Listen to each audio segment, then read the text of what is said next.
Hey everybody, welcome. Hey everyone. Welcome to Don't Freak Out, Don't Fret, Don't Finish Your Fortnite today because it's Friday.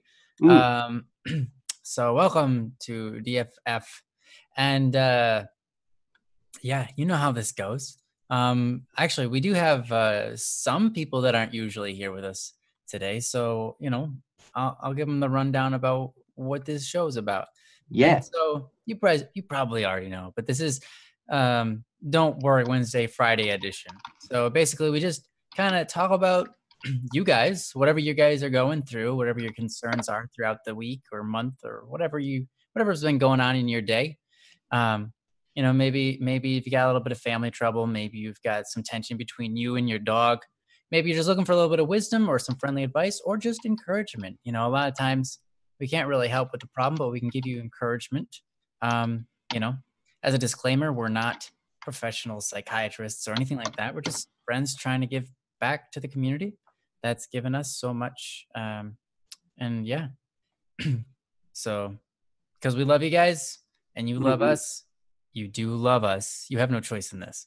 Um, And if you don't, you need to spend more time with us so you can figure out how to love us. yeah, that's right.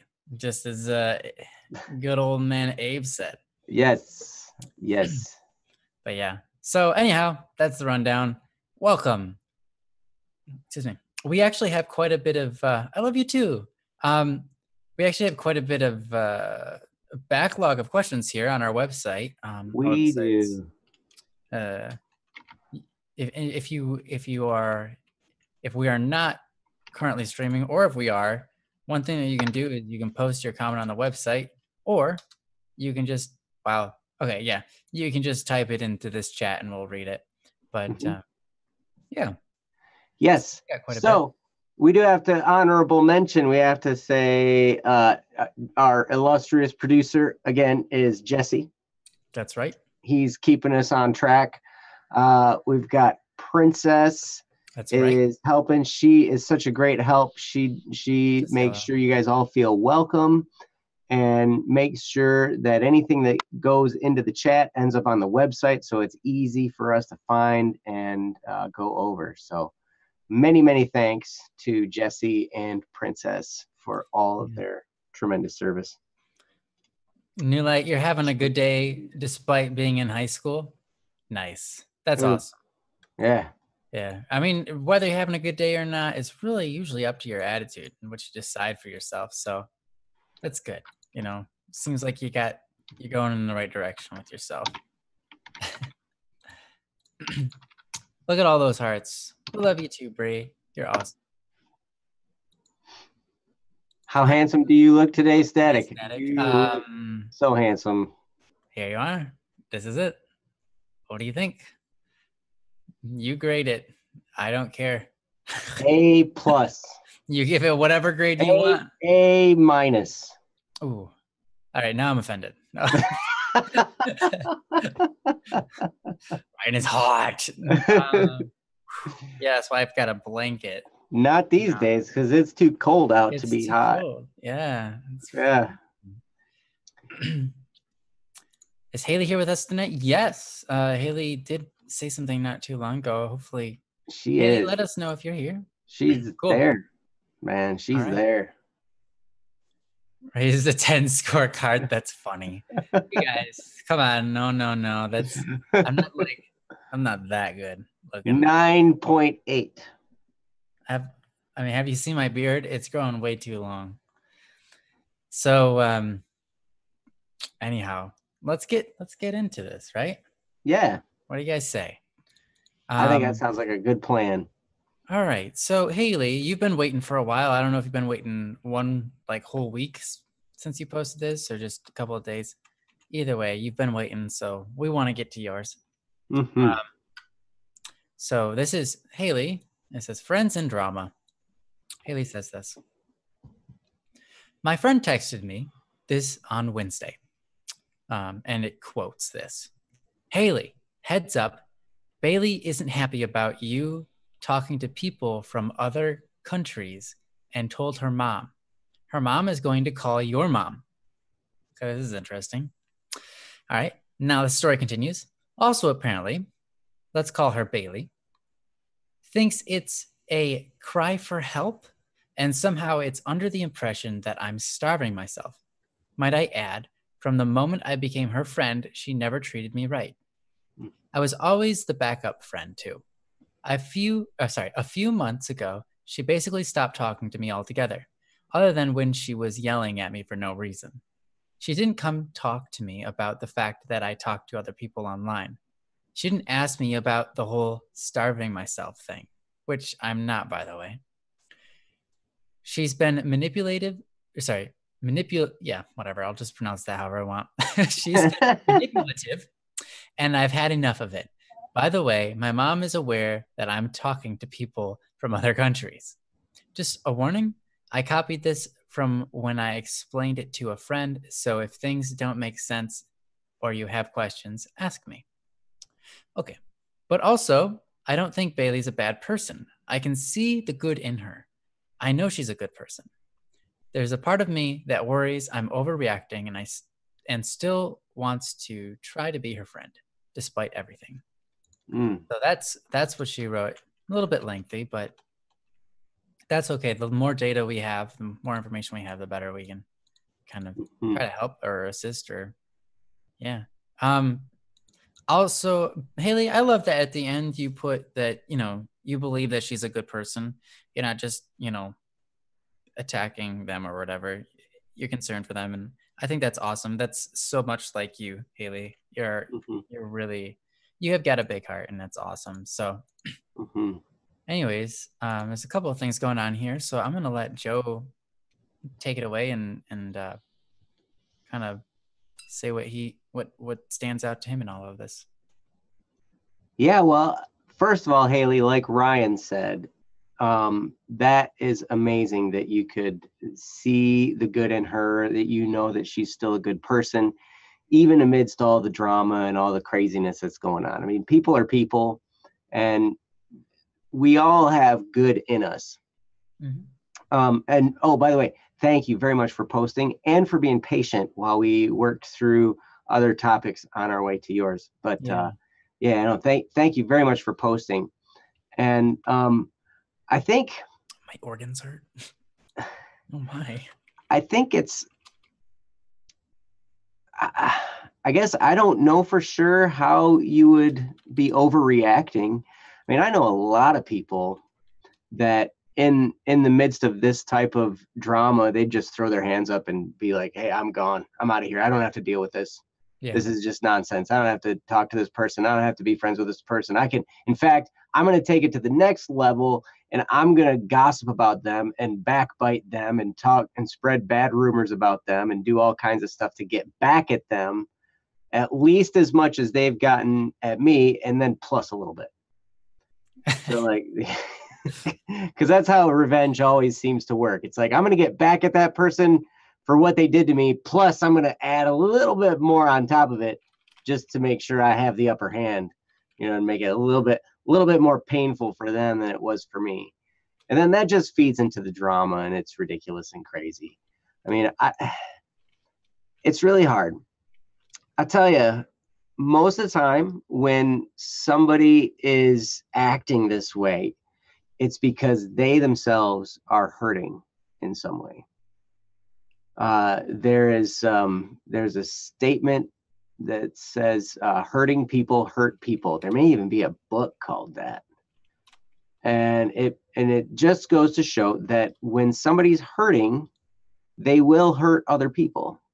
And when somebody is hurting other people, that's a really good indicator that inside they are hurting as well. Because most of the time, if everything's going fine with somebody, if everything's good and happy and clappy and everything's great, then people are at peace and they're easy to get along with. Nobody's mad. They're just, they might see an injustice in the world and it might make them a little bit upset, make them want to do something, to take action, to do something. But when someone's just being mean like that, it's because inside they are empty in some way, or they're hurting. They've been hurt. And I had this pointed out to me one time by a friend of mine. I was talking about my boss at the time, and this friend of mine was friends with me, and he was also friends with my boss. And I was talking to him. I was like, man, it's just been so hard at work because he's just been really awful and this and that. And he's like, that doesn't seem like him. It's, it's just, he might be having some trouble with his wife. He might be having trouble with his kids. There might be something going on in his life. I mean, I wouldn't take that experience that you're having right now of him and say, that's just how he is, because it's probably not. But like you said in your post, Haley, you see the good in this person. There's good in there. And Jeff, thank you. Hurt People, Hope and Healing for Yourself and Your Relationships by Sandra Wilson and Ronald E. Eggert. Yes, that would be a great book to help you understand this situation that's going on, along with How to Have Confidence and Power in Dealing with People by Les Giblin. I know we've talked about that one before, but that really talks about the inner psychology of what's going on with people. It goes into saying when you have someone who is all puffed up and try to act cool and all that kind of stuff, it's because deep down inside they're super insecure. And they're trying to get as much out there before you can get something back at them. So hopefully they will win. Every interaction with a person is a competition or a contest in some way. How can I lash out first before they do? Then I can win before they hurt me, because I'm about on my last straw here. And if I took one more blow, I'd be out for the count. And sometimes that's the world somebody's living in. That's what's going on in their mind and in their heart. And it's really, really hard. So the very fact that you can take a step back and you can understand some of these things that are going on and understand this isn't necessarily who she is, it's just something she's going through, but deep down she's a good person. The very fact that you can do that shows that you have a level of maturity that's higher than a lot of people, a lot of full-grown adults that still act like bullies and all kinds of stuff. It's just crazy. But I deal with that a lot in my inspections job because I deal with people in stressful situations. And I have had to learn that when someone comes out and they're yelling at me and complaining at me and telling me I'm like super this bad person and they're swearing at me and calling me names, I always have to remember to myself, you know what? I am encountering this person when they're in the middle of such a stressful time in their life. It is no wonder that they would act the certain way that they're acting right now, because I show up and I'm the face of that stressful situation. I remind them of that stress that they're going through. And then all of a sudden, it's just this boom, like they just start firing words and insults and all kinds of stuff at me. And I have to step back and remember they're not like this all the time. This person is probably a wonderful person deep down inside. They're probably really great. They're just trying to figure something out and they're stressed out about it. They're going through this challenging time. If I can rise above this and I can be a bigger person, maybe I can help them. And that's exactly the opportunity you have here, Haley. Even though it's tiring to go through this, even though it's difficult, if you can just kind of absorb this drama and keep in the back of your mind, this person, Bailey, I think Bailey's a good person and I love her and I want what's best for her. I'm not going to let what she's saying right now get to me, but I'm going to do whatever I can to help boost her self-esteem, to help her feel better, even in the midst of this. You may just really, really help her out in a lot of ways. And I don't know, I think Ryan's probably got some really good ideas as far as how to do this from a practical standpoint. I mean, I just kind of gave you the what's going on in the background situation, but Ryan has such a way of remaining at peace in the midst of anything. Oh, I'm thank going to turn it over to you. him because what's that? So thanks for, I do try. You succeed. Usually, I So mean, I've got my moments. yeah, he has such a great way of just um taking whatever people give him and remaining at peace and remaining keeping his head and saying what needs to be said in a loving way. So Ryan, what do you have to say about all this stuff that's going on? Yeah. Well, I wanted to say, I love how well studied you are. You know, I never really said this before, but I love how well studied you are. And Jeff, too, for being able to pull out all of these different books that can help people on these different topics. It's not something that I can do because I haven't really gone too much into reading many different books and things like that. So it's really cool to have that, um, you know, outlook from a lot of different people behind your back, you know, Mm, because when you read these books, you're getting information from the author that's beyond your own lessons that you had to learn firsthand.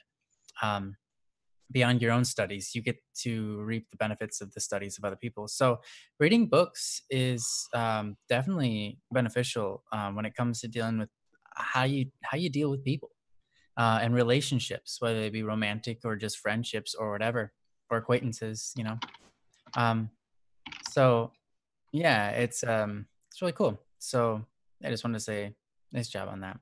mm. Well, It's thank nice you. to have someone who's a reader. Yeah, you're welcome. Yeah, and you too, Jeff. um, so anyhow, yeah, you know, everything that Joe was saying, I obviously completely agree with it. It's really nice to always take into consideration the other person, to give them the benefit of the doubt, and that really helps you to communicate with the person a lot better. Because what happens is if you don't give the other person the time of day, if you don't give if you don't sit down and think about the other person and try to give them the benefit of the doubt and say they're just going through something or they're hurting, or try to be on their side a little bit, what you end up doing is just reacting, Mm, and that could be all sorts of bad. mhm, You end up just being a jerk to them back, and that's not you, Haley. um you're really nice, and I think you've already got the situation pretty. You'll handle it, you'll figure it out. um, I'm sure, just because you're already kind of good at this kind of stuff, which is awesome. Um, and again, you've already got the right mindset. Um, like you said, you can see the good in that person, and there's a lot of good in there. Um, and you want to be closer friends with them, I'm sure. Um, so that's awesome. You said I've tried to reach out to her several times, but she always yelled at me. I decided to take a step back at the time, but maybe I'll try again now that time has passed. mm, Yeah, you can, go for it. The worst thing that can happen is she'll yell at you again and you say, okay, it's not time yet, right? That's the worst that can happen. And you just, if that happens, then you just got to keep a clear mind and say, okay, well, that experiment didn't go well, but that's okay. Now I know it's mm, not time yet, right? Um, Joe says this a lot. Sometimes you have to love people from a distance. mm. That's just the way it Yes. is. Some people, here's the thing. I mean, we've talked about this before. You know how, I mean, like I covered before, like you meet somebody for the first time and you have a certain personality around them. And then every time you meet them from then on, you happen to have that personality. It's just a subconscious habit that you've trained your mind to have. And it could be that this person has had some sort of habitual training in the way that they see you or in the way that they act around you, or something along those lines. So every time you come close to her, she kind of puts up these walls or has this strange kind of reaction to your presence. And that's not something you can help, um, unless you unless she chooses to, Mm, unless you can say the right words that get her to go, I need to think about this and maybe change the way I'm acting around this person. because I feel like that's what's kind of going on here. Um, I think a lot of times that's what happens. I remember going through high school and running into all sorts of different people. They had all sorts of different personalities, but um, some people when they got around certain other people, they would just change. They would just become awful people. Like my best friend in high school, great guy. I like him. He's a great guy. But when he got around another friend of mine, every Mm, single time, he just became an awful person. mm, Like he was mean. And I was like, dude, why are you so mean to this guy? And then he would like say all of these reasons. And it's like, dude, none of that matters. It's just that was conditioned into his personality. There's just something about this guy he doesn't like. mhm, And then he just finds all of these other things and they stack up and then he becomes rude and doesn't treat the person very well. And it's just like, I see that all the time everywhere. mhm, And the only way to fix that is if a third party or the regular person comes in and says something that makes them go like, whoa, I'm doing that. I need to fix that. You have to convict them. But how do you do that? Because you can't. Like a lot of times you can't force someone. You can't force conviction on somebody, mhm, right? They have to come to grips with it themselves and decide for themselves. So ultimately, it's not your fault. Whatever they do, it's not your fault. Sometimes you just have to let things be the way they are and say, "Oh, that's just how it is, unfortunately, and I can deal with it."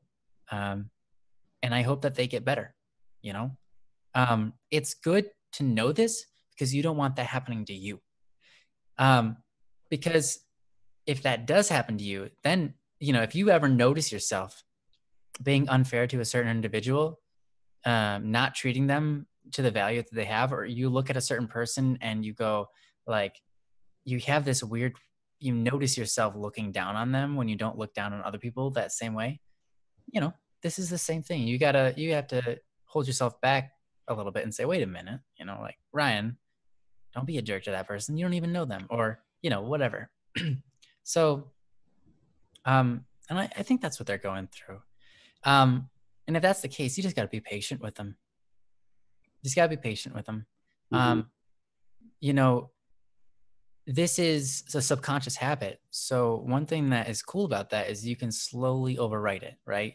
Just by being around them and being a nice person, they'll slowly decide, hey, I like this person. I'm going to start treating them differently, right? You hope so, at least. That's the best you can do, is be around them and give them your best and give them your love. But here's the thing: if you do that, always remember what they think of you. If they're not being nice or whatever, it doesn't matter, right? It doesn't matter. It's just how they're acting, and that doesn't make you a worse person. And they're just someone that you have to pity.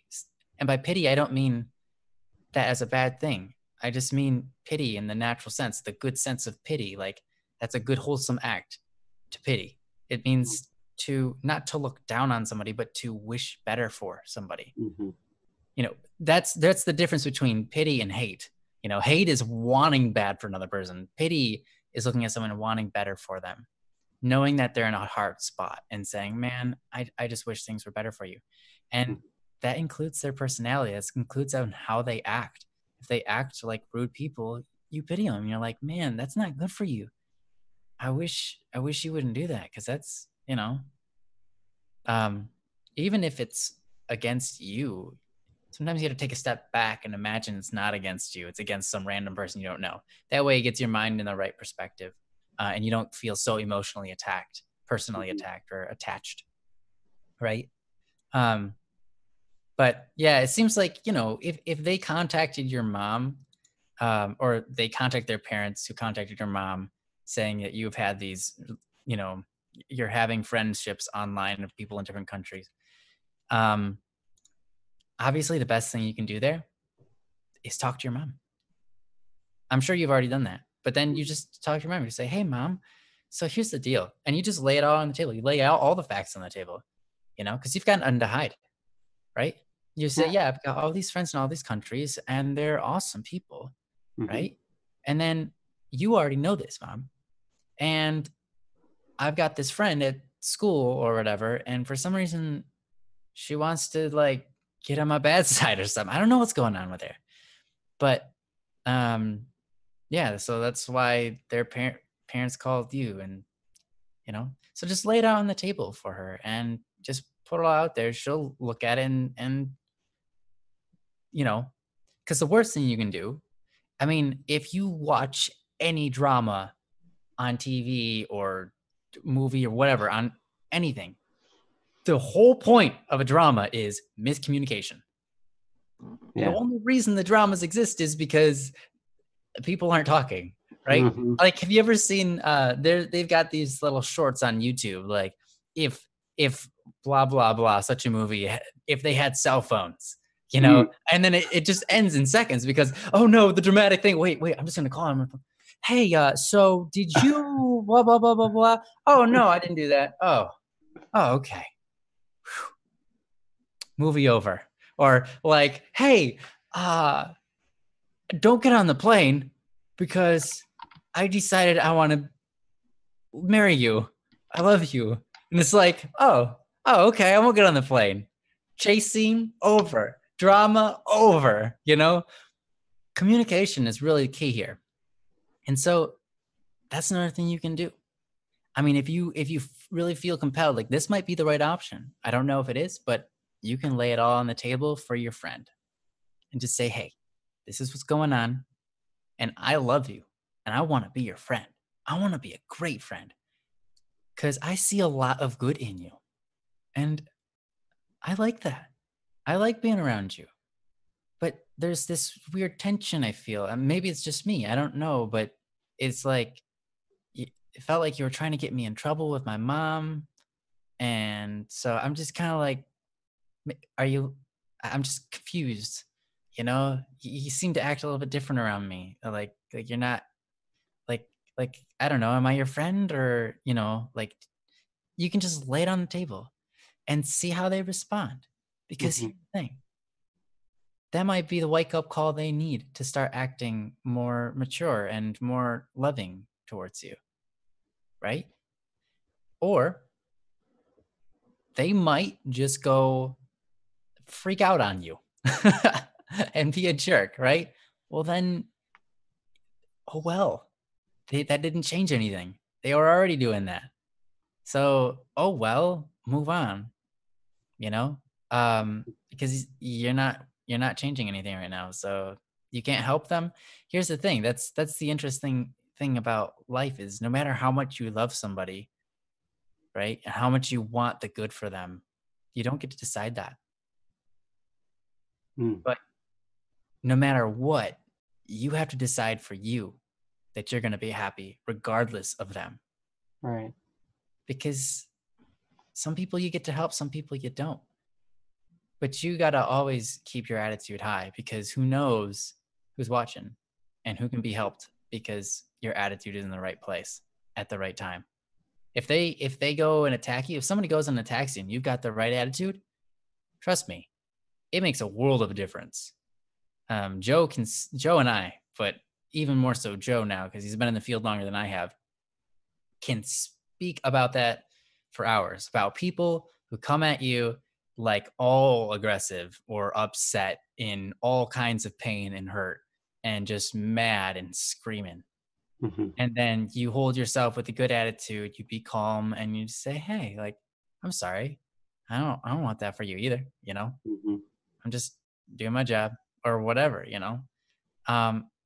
and how much your attitude changes their attitude, how much it shapes the conversation, and how much it moves people forward. So remember, no matter what happens, just keep your attitude in the right place, and then you can move forward with ease, Yeah.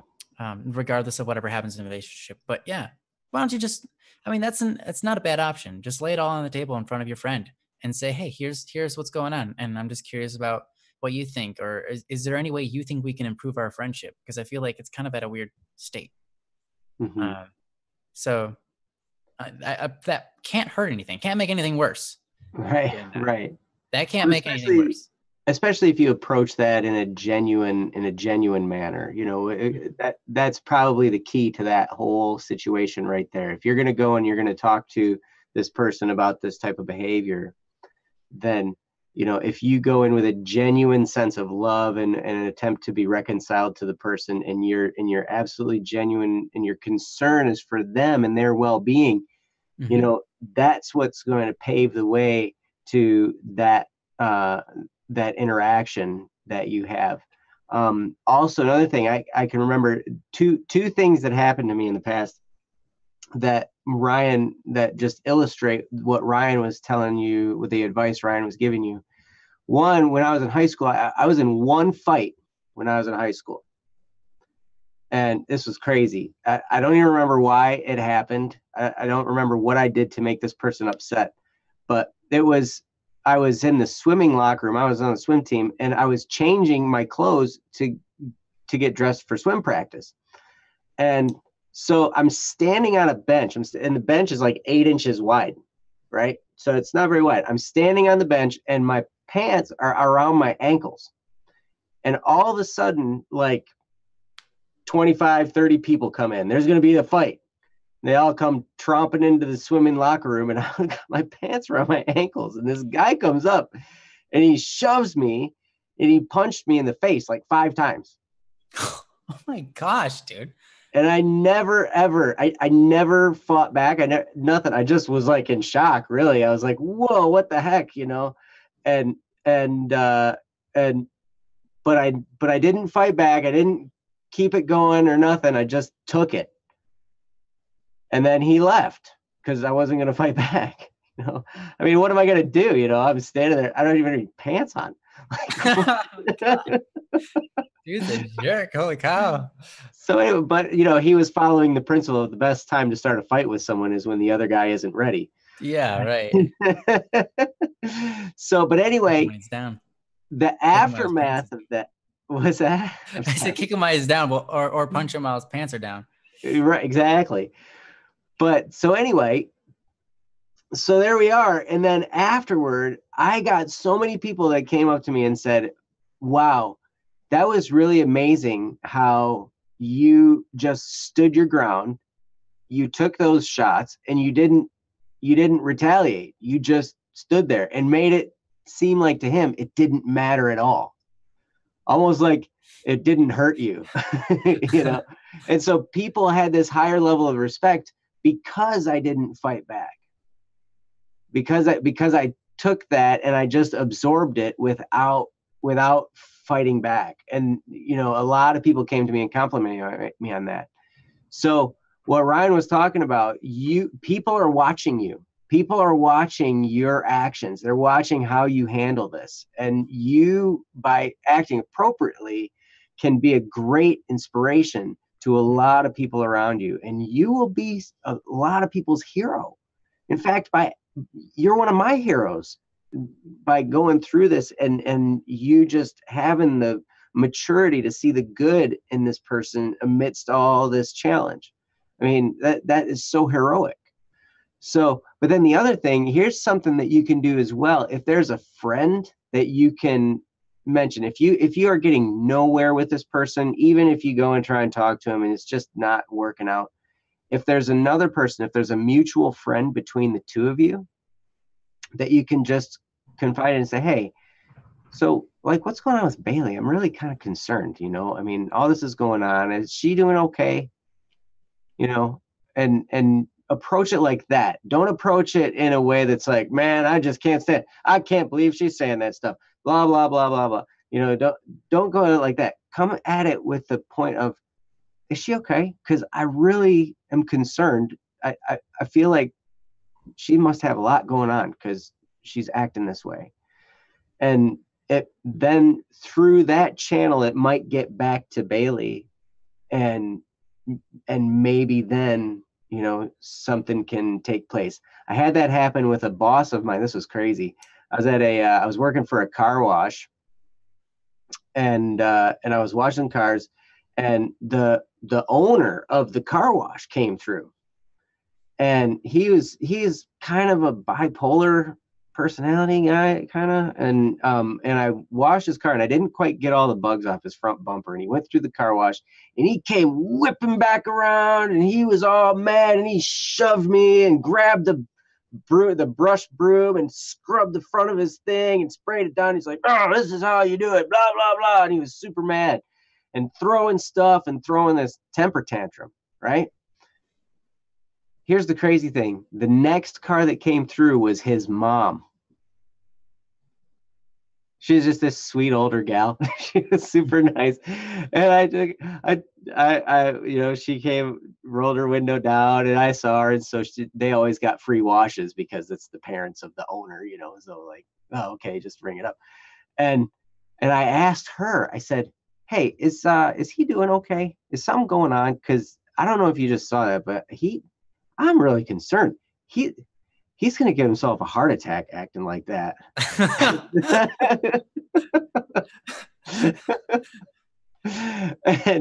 Or something. He's got high blood pressure. And she went and talked to him. He came back around and apologized profusely, like you would not believe a grown man would apologize. And it was the power of his mom going and talking to him about it. And I don't know what she said to him, but apparently it made enough of an impact that he came back and apologized. So those are just some illustrations as to what can happen in this situation. It might be difficult, and there are going to be times when all your emotions are going to be welling up inside you, and it's going to be everything you can do to stay calm. Your adrenaline's going to be just pumping like crazy. Your hands and your feet are going to be tingling, and you're going to and in those moments, to keep your cool,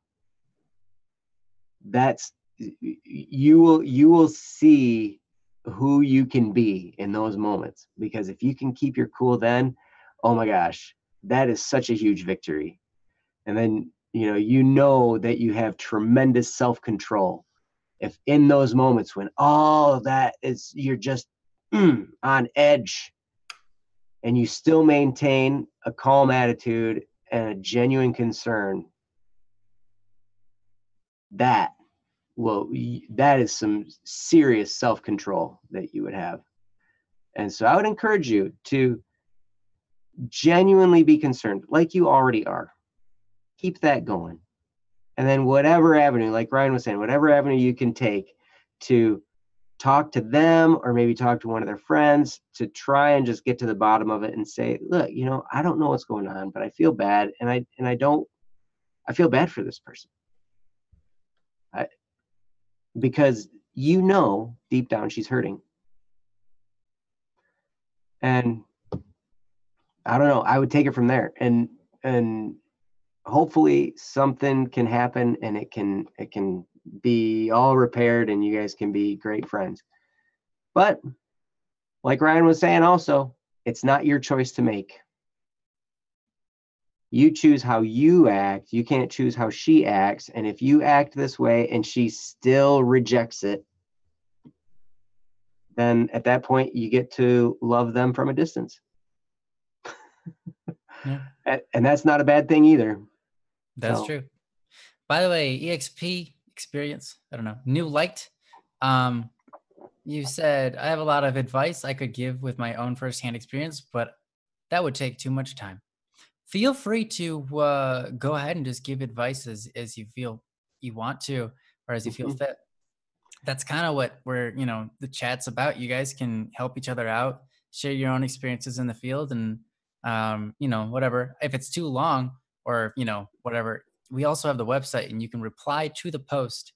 Yes. Or to the question on the website with like 70 essays. Because there's no limit to the amount of characters you can put down. So, right. It's not Twitter, it's not YouTube, it's our website. We don't hold you back there. So, right. Yeah. So that, like Ryan said, go to BSS Studio. If you're not a member there, you should register, become a member, and then anywhere in Haley's question or anybody's question in the Don't Worry Wednesday section, if you've got advice to give that would be of value to people, absolutely reply to some of those topics. Mm-hmm. Just make sure you maintain the culture of being encouraging and loving and all that kind of stuff, because that's the culture that's there. You'll see it when you get there. Yeah. Is this a challenge? This is a challenge. Yeah, he's gonna try to hog the entire server with just text. Good luck. We'll buy another hard drive. Yeah. Awesome. So Video GC, if you are here, I don't think you are, but wait, actually we already did that one. Yeah, we did Video GC. So anyways, Haley, thank you for the question. We hope that we've helped at least a little bit. You know, again, you probably already know all of this, but we're here to, you know, just encourage you on your way. Keep up the attitude of just loving on them. Don't let your emotions get caught up into it. You know, that'll only do you harm, right? So just stay confident in yourself. Keep your attitude awesome and keep your intentions in check. And I think you're doing that. So just keep it up. Yep. Hopefully some of that was helpful for you, Haley. So yeah, we've got Haley. Okay, we just did so Magician Gesture, Senna, Akil. And I don't think either Magician Gesture or Senna are here tonight. Yeah, I don't think they're here tonight. We have Akil, we have Bree, and Kendra. Okay. Now if I say Akil, he's probably gonna be like, do Bree's first. Is Bree here? Yes, Bree's still here. All right. So Senna will not be. Okay, yeah, she's probably working or something like that, and that's cool. So Akil, we're gonna do yours. Because Bree said first, do Akil's. Yes. Do Akil. She beat you to the punch. She beat you to it. Ha. And Princess, no, we did not answer Magicians yet. No, but Magician isn't here. I didn't see Magician yet. Magician, if you are here. Yeah, if you're here, just try to spell the word Floxanox and vilification. And let us know that. Floxanox and vilification. Actually, Akil, we have timestamps on these. Yeah, we do. Yeah. Although technically, I mean, it could be the other order, but I don't think it is. Akil's was posted Wednesday at 8:28, and Bree's was posted Wednesday at 9:37. Nice, Haley. You know the word. So. Hip hop to monstrous quadrillion and all of those great long words. What? Yeah. I learned it in a book. Nice. It's a classification. It's the categorization of trivial things. Oh, okay. That's what Floxanox and vilification. Floxanox Yeah. Floxanox and vilification. Vilification. Have a good one, man. Yes. See you next time. Man. Jester is here. Where's Jester? He hasn't said Floxanox and vilification. Yeah, I didn't see that word posted anywhere. Haley posted it. That's the only reason I'm saying it properly. Yeah, well, Haley isn't Jester. I used to love that word. You don't love it anymore? Yeah, well, it was a yeah. Where's your sense of commitment to love? Yeah, oh my gosh. You made a commitment 5 years ago. I remember that day. They'll do good. No, I don't think Jester is here. If Jester is here, please do say something. I don't think they're here. That's a word. Yes, that is a word. I didn't. Hopefully, I didn't hurt your feelings. I'm sorry. I didn't mean to make you pout. Aw, we love you. You know, I love you, Haley. Yeah. All right. Yeah, I don't think Jester's here at the moment. Yeah. So So let's do Akil's then. Let's do Akil's. You want to give this one a read? Sure, I can do that. Let me post the link for folks to read along. This is Akil, so it's going to be longer. And so if you want to read along, please. Yep, I got to post it in all of the appropriate places. Now, Akil is like a natural poet and very, very good at self-recognition when it comes, or recognizing his own thoughts within himself, and uh, he's very, very good at what's the word? Starts with an R. Anyways, Reflection. reflection. Thank you. Reflection. Thanks. Yes. So you'll notice that, I'm sure. I haven't read this yet, but I'm sure it's good. So I have not read it either yet, but I'm about to. So go this for it. is from Akil. Akil, you are awesome, and thank you for posting in Yes, advance. thank you so much. Really appreciate you. So this is from Akil. All right, and it says, well, by the time this is sent, I'm probably on my 4th grave visit, about the time I pay my respects again. These aren't just family and friends, they're my comrades. To say that we supported each other would be an understatement. I'm sorry to say this, but I really need people that I could trust right now. Racial tension grew ever so progressively here, making my current comrades have to lay low and somehow find a way to calm their people down. The cow head put inside a Hindu temple and a pig head in a mosque sure is something in our way. I'm mixed-blooded, so I could choose to be neutral. The concern would be amongst the rest, though, how they view me taking a neutral stand when I'm registered as the privileged race. I'm glad that we still respect each other, but I'm afraid of the tension affecting our comradeship. I've been on both sides of betrayal, but I'm more afraid of them just walking away. I can handle hate, but I'm weak to disappointment and being forgotten. I'll admit that I'm guilty of being selfish, afraid to see the efforts made all for naught. Let's just hope I'm not wasting opportunities, the people I've met, lost, and currently with. So yeah, while I'm glad that my purpose got clearer, I'm afraid that my very being might screw it up. I have an unhealthy amount of envy and pride. Lately, I've been looking down on people a lot, becoming the very embodiment of racism we've been trying to deal with. Then there's also me not believing in people that are 64% of my blood. I've become selfish and started to consider progressing by myself, leaving them in ignorance and pride. I'll be my race's representative, they might think. Don't flatter yourselves. I'm not one of your thickheads.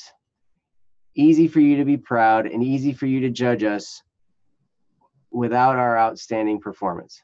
Such a wasted potential of race would actually be my thoughts. But wait, there's more. Deciding to progress alone will mean that my motivation is corrupted. It's no longer about my people, it's about me against other races. Because the people who share the highest percentage of race with me are hopeless. I'm the very embodiment of the aristocrats that I am not in favor of. Betraying people in plain sight by furthering my own selfish agenda that'll only benefit me.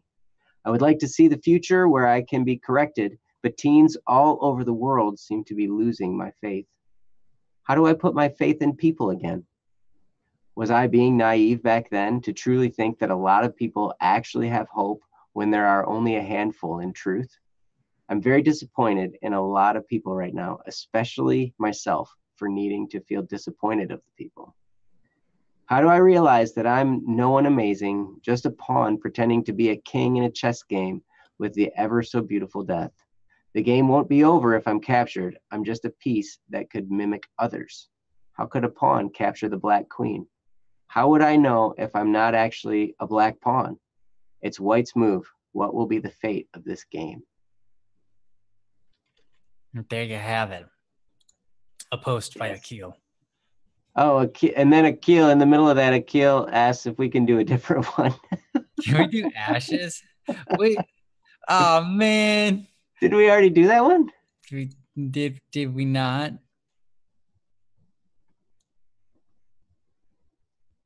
We didn't. Ah. Oh my gosh, Akil, I'm so sorry. See, this is what happens when you always tell us to do other people's instead of yours. We click into them and then we don't realize that we didn't do them before. Oh my. Oh my gosh. Oh my gosh.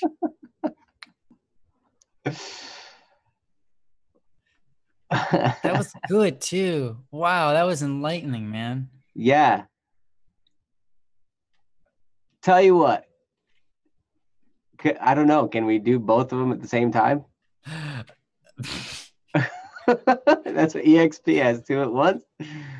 Go for it. 2 at once. Whatever. We'll try it. We'll do our best. Well, all right.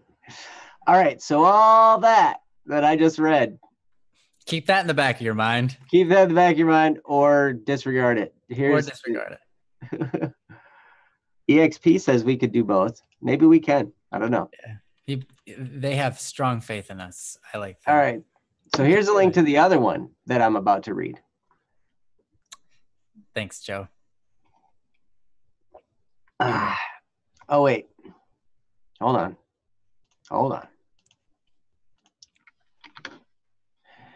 Okie dokie. Let's see. So, Akil, I am so sorry. And for everyone, I'm so sorry. I totally read the wrong one. And hopefully the way I read it was beautiful and wonderful. And you were all amazed at my amazing voice. Yes, absolutely. Because you're about to hear it again. Awesome. So anyway, please accept my apologies. And I'm going to read, this is Ashes by Akil. And Ashes goes, what?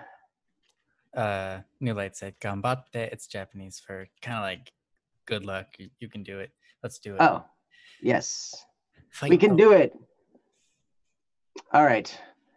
Akil in Ashes says, I'm scared right now, but my hands are also trembling with excitement. My finals are coming, and with it, the semester break too. So I've been studying electrical engineering for the past 3 semesters, 2 more before I get my diploma. I left secondary school without much direction other than an offer to a university, I'm guessing, and I'm glad I took it. It got me some fresh air, a start in another state. While I wanted fresh air, I'm too used of living in the past. It burned onto me, the regrets I've had. So much for moving on. The voices are spitting fire, roasting me. My soul, the flame in my chest, grew uncontrollably and have been engulfing everything around me. To handle the guilt, I've been succumbing to my less emphatic side I used to dominantly have.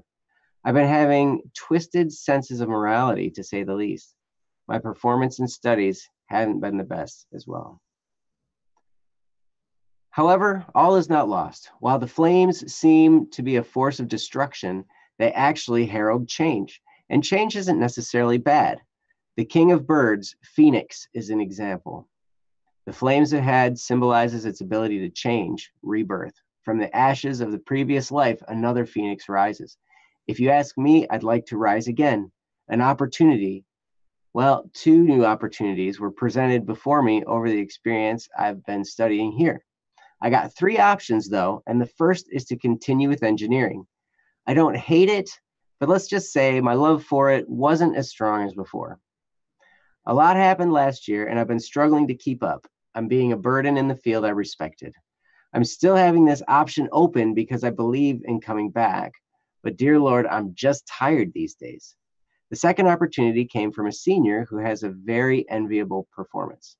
He led a double life as both a ghostwriter and university student.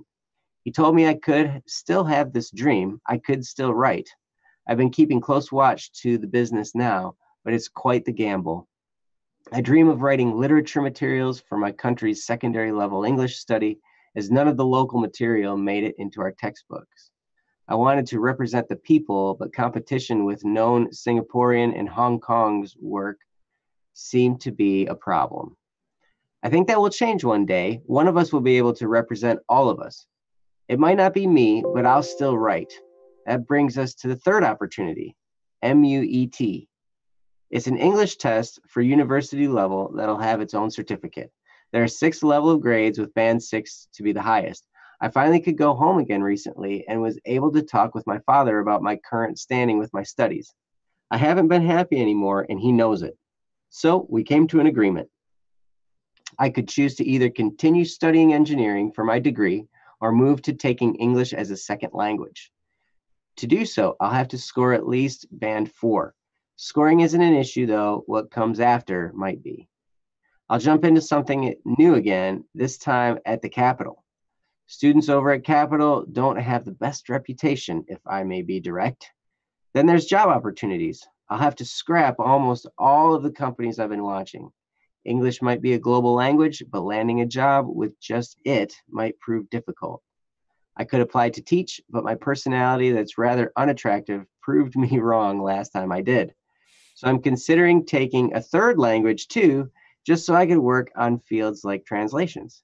So yeah, finally, I'm looking forward. I just don't know what I could do right now. Wow. And that is from Akil. And Akil, I got to tell you, I am so glad that you're considering writing. Yeah, that's really cool. Because you absolutely should. You should write lots of books. Yeah, And then get good at marketing them. Mm-hmm. Yeah. Someone who spends so much time or has a great ability to kind of state the thoughts that are going in their head. You know, a lot of times people have difficulty doing that. You don't seem to have any problem putting out onto paper or, you know, I guess in this case, onto the website, you know, what your inner thoughts are, how you want to explain things, dropping analogies for things and stuff like that. You're pretty good at that. So whether or not you decide to take up a job in that field, I would definitely encourage you to keep on doing that. And I mean, the thing you can do with that is awesome, because here's the thing.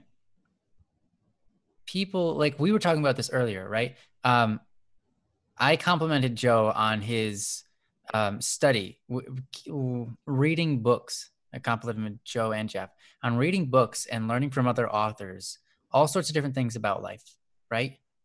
And when you share yourself, or even just an idea or a story you make up, or a textbook or whatever it is, what you're doing is you're sharing knowledge, you're creating facts and knowledge and things like that out there for other people to then gain. And so what you kind of do for other people is you just give a gift that increases them, which is incredible. If anybody could give the best gift they can ever give, what's the best gift you can ever give somebody? Something that increases their being. And you can do that with writing. So honestly, I think that's beautiful. And you have a beautiful way of putting yourself out there. So do that. Whether or not you can do it as a job, I would definitely encourage you to take up the pen and continue to write, for the sake of of what I said before, you know, being a gift to other people and increasing their being by sharing yourself with them, sharing your knowledge, sharing your experiences, sharing your stories, sharing your emotions, sharing your reasonings, and all of that. So yeah, that would be my first thing. You know, I know that we might not share the same exact religion, but I, you know, in my belief system, and I think as well, at least to what I understand, I could be wrong. There's a reason for everything. And if you don't believe that, then you can't really, you don't believe in science. I'll just say that. There's a reason for everything. And there's a reason you have the talents you have, and those talents are gifts that you can give to other people. And I think that a lot of times when you're trying to figure out what do I want to do with my life, there's no one answer to that, right? There's no one single one purpose that you can chase. There's no single one path. I was talking to Zion earlier today a little bit. I wasn't really talking to him. I was just messaging him. And I said, you know, no one's got it figured out. No one's got everything figured out. No one's got it all figured out. Like, they know exactly what they're going to do next. You know, no one knows what's going on for the most part. they're just kind of going with the flow. Sometimes once in a great while, we get opportunities and we can choose, right? Most of the time, people are just going with the flow. What's going to work best? What do I think is going to be the best option here? And then you take that and then you just kind of take it for the ride that it makes you go on. And then every once in a while, a different thing comes along and it presents an opportunity. And each time, whether you're changing jobs, professions completely, maybe, you used to be an engineer and then all of a sudden now you're working at a toothpaste factory. And then the next thing you know, you're working at a Whole Food store. And then next thing you know, you're writing for a living, right? All sorts of different avenues of life. But each one along the way, no matter what kind of job you do, there's a couple of things you have to know. One, the job isn't just about the money, because in working a job, it serves a lot of great value to other people. Mm-hmm. It also teaches you, it creates fortification within you. It increases your being because it teaches you to have patience. It teaches you how to have strength in all sorts of different fields you never really would have thought about before. It's dignified. You feel good at the end of the day when you work hard and you do your best, and you get done. You're like, wow, that was a tough day, but I did it. You should be proud of that, right? There's a lot more to the job than just to any job that you can ever get than just money. Mm-hmm. Now, of course, we all have things that we want to pursue, and we should pursue those things. That's right. Mm-hmm. It's right to do that. It's right to do so. And you can work your way towards it while working other jobs at the same time. Mm-hmm. The thing is, I think the thing that matters most is not the job that you get, but who you are inside, right? Because the job doesn't make the person. I think there's a lot of cultures out there, including America, where your title or your job defines you. And a lot of people believe that about themselves, but that's not right. And I think we all know that inside. A title like, politician or lawyer, mm-hmm. or fast food worker, you get these ideas about that kind of person as soon as I say them. Mm-hmm. But that's not who that person is. I say politician, a lot of people think, oh, politicians, man, those guys are shady. Yeah, well, they all started off as lawyers too. Yeah, that's true. So when I said lawyer, you're like, same thing. Right? And then I said, and they all started out as fast food workers too. No. Maybe they did that while they were on their way through law school. Yeah. I mean, we all did. So, but the title isn't what makes a person. You can be a holy person. You can be an incredible person, a giving person, a loving person, somebody who's decided that with their life, they're going to make their life the best life that they can possibly give to other people. And that's a person you look at and you go, wow, what a guy, what a girl. That person's incredible. Like, you can see people in ordinary life, ordinary jobs, whatever it is, doesn't really matter what kind of job they're doing. And you look at them and you go, wow, that person is so nice. That person is great. Or that person is really outgoing. They're just trying to do the right things. I really like that guy. You can see those people, like, wow, I want to get to know that guy. I want to be his comrade. I want to be his friend. He's got a good head on his shoulders. Mm-hmm. And what's he do for a living? I don't know. I guess he works at a laundromat. I don't care. He's an amazing guy. Right? So there's plenty of different opportunities. There's plenty of jobs out there. The job doesn't make the person, but the person can make the job. The person can make a job a lot better. You get to pick the attitude. So here's the thing. Like, I almost want to say, no matter what you do, it's going to be okay. You should just, am I spying on you? Who's spying on you? I mean, you want to be safe. I understand you want security, but here's the thing. We weren't put on Earth to be secure, right? I don't know if you believe you were created by God or not, but you weren't put here on Earth, regardless of whether you were created by God or not, for your security. You weren't cast down upon this earth and given life from nothing so that you could be secure, right? That's not the point of life. The point of life isn't to have security, financial security. That's not the point of life. That's not the meaning of life, right? The meaning of life, I mean, you can find it in all sorts of different places. I'll tell you though, the meaning of life is at its finest love. And I mean, if you can embrace that, then it doesn't matter what you do. Well, it does matter what you do, but what I'm saying is that for a job might be for your financial security, and that's important, but it's not the big picture. That's not what God had planned for the big picture for you. Or if you don't believe in God, then you just know there is no picture, I guess. But financial security isn't the big picture.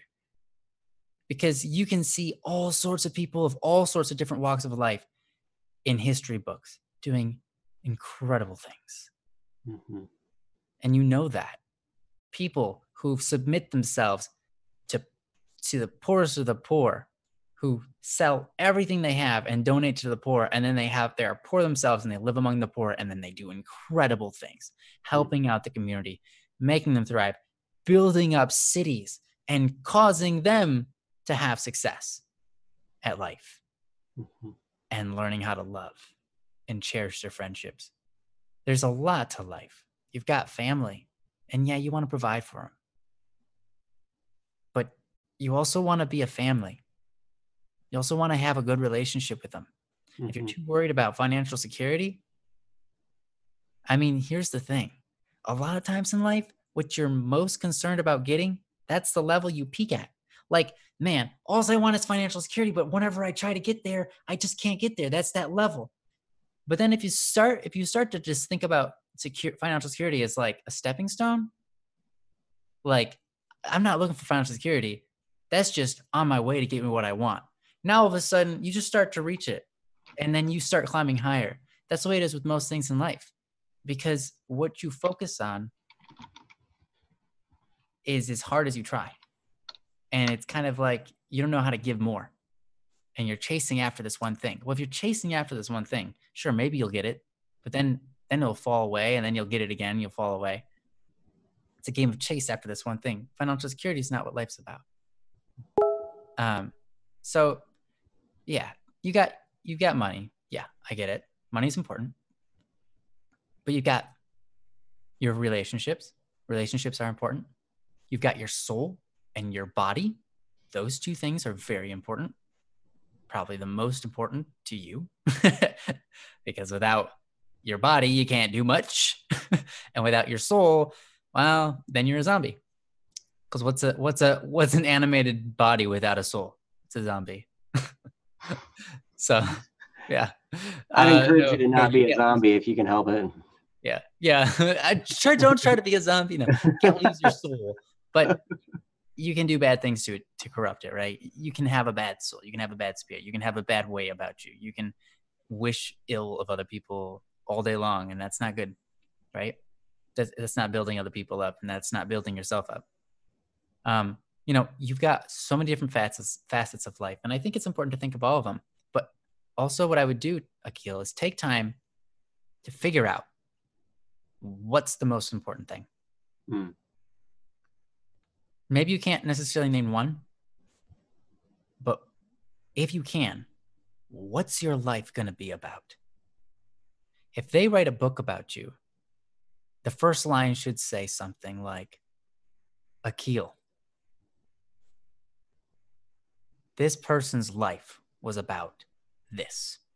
And you could tell by the way that they lived their life that it was about this. They just wanted to be this or do this or whatever. And maybe you don't know what that is right now. But what's important in life? What's the main thing? Because once you have the main thing, you can just tell yourself, let's keep the main thing. And that will set you on your path. And you'll know every single time which of these options is going to drive me closer to that main thing. For me, that main thing is God. So when I see all sorts of different things, I can say, which of these paths leads me down the path that leads me towards God, leads me to do the things that are godly, as in loving? What are the things that I can use here? Which things are most applicable to my talents that I've been given so far in life? Because that's important too. You know? So if you find the main thing for you, I think that'll help give you some guidance on this whole journey and figuring out what you want. And I think you can apply that to your other dilemma too, that you had in the other thing about the war between the races. That sounds really tough, man. I'm so sorry you have to live in that. I'm so sorry you have to live through this. And I'm excited for you. That sounds weird, but I am so excited for you. I think that is so cool and terrible and cool. Terrible, yes, but cool, but awesome. Because here's the thing. You have the opportunity, even if no one knows what you did with your life, you have the opportunity to live through something epic and make a huge difference. Because here's the thing. The biggest differences that ever come throughout history, throughout life, throughout the story of humanity, they always come when the times seem like they're the worst. They always come during those moments where it's like terrible, you know, where you think, oh, they've pinned me down and now I've got nowhere to go. And then the most amazing thing happens then, right? I mean, there's so many stories of that out there, and we all feel like we relate to it on personal levels, but you get to experience that, and I'm rooting for you. Just like EXP just said, stand your ground. Anyways, I know I've talked for a while, and I'm going to hand it over to Joe. And we would do well to end this discussion right there, and See just you guys tell later. you, go have a nice weekend, and we'll see you on next Wednesday. And no, I'm just kidding. Just refer back to what Ryan said. Listen to that over and over and over again. You know, and I'm working on getting all these put out as single episodes for you guys too. So that will be coming, and this will be coming as well. So definitely go back and listen to that again. I tell you, I don't know how I could follow that. I had all kinds of profound things to say, and then you said all that, and I'm like, anything I came up with was like small potatoes compared to that. No, man. No.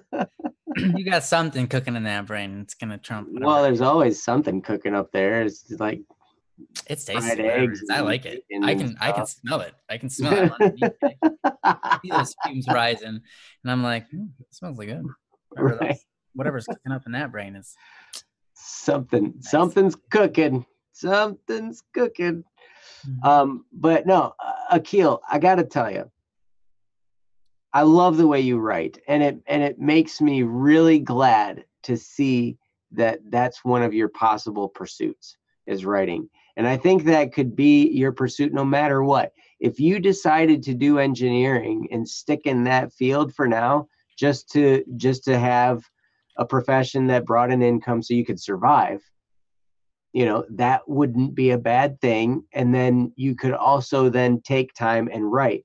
I remember I heard a gentleman give a talk one time, and he talked about our lives kind of layer as we grow. You know, we have different layers of our life. You know, we start off as young kids, and we learn our basic motor skills, and that's kind of the foundation for everything.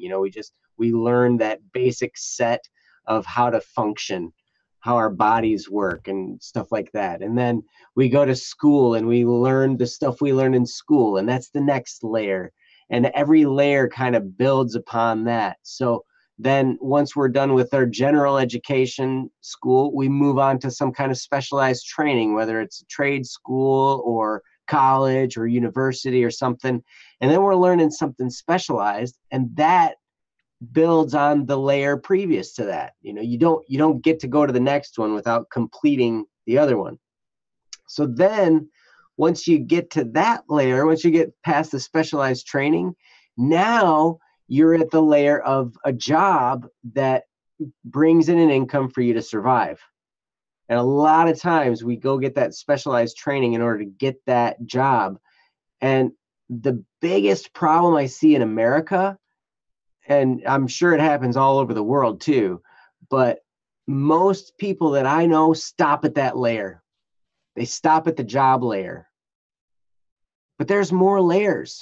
There's more to pursue beyond once you just have that job that creates an income for you. Because, yeah, I know money, we all like to say money is not important, but it really is. We do need some money in order to buy food, in order to buy, our basic essential needs. We need to have money in order to do that. So you need to do something that brings in income.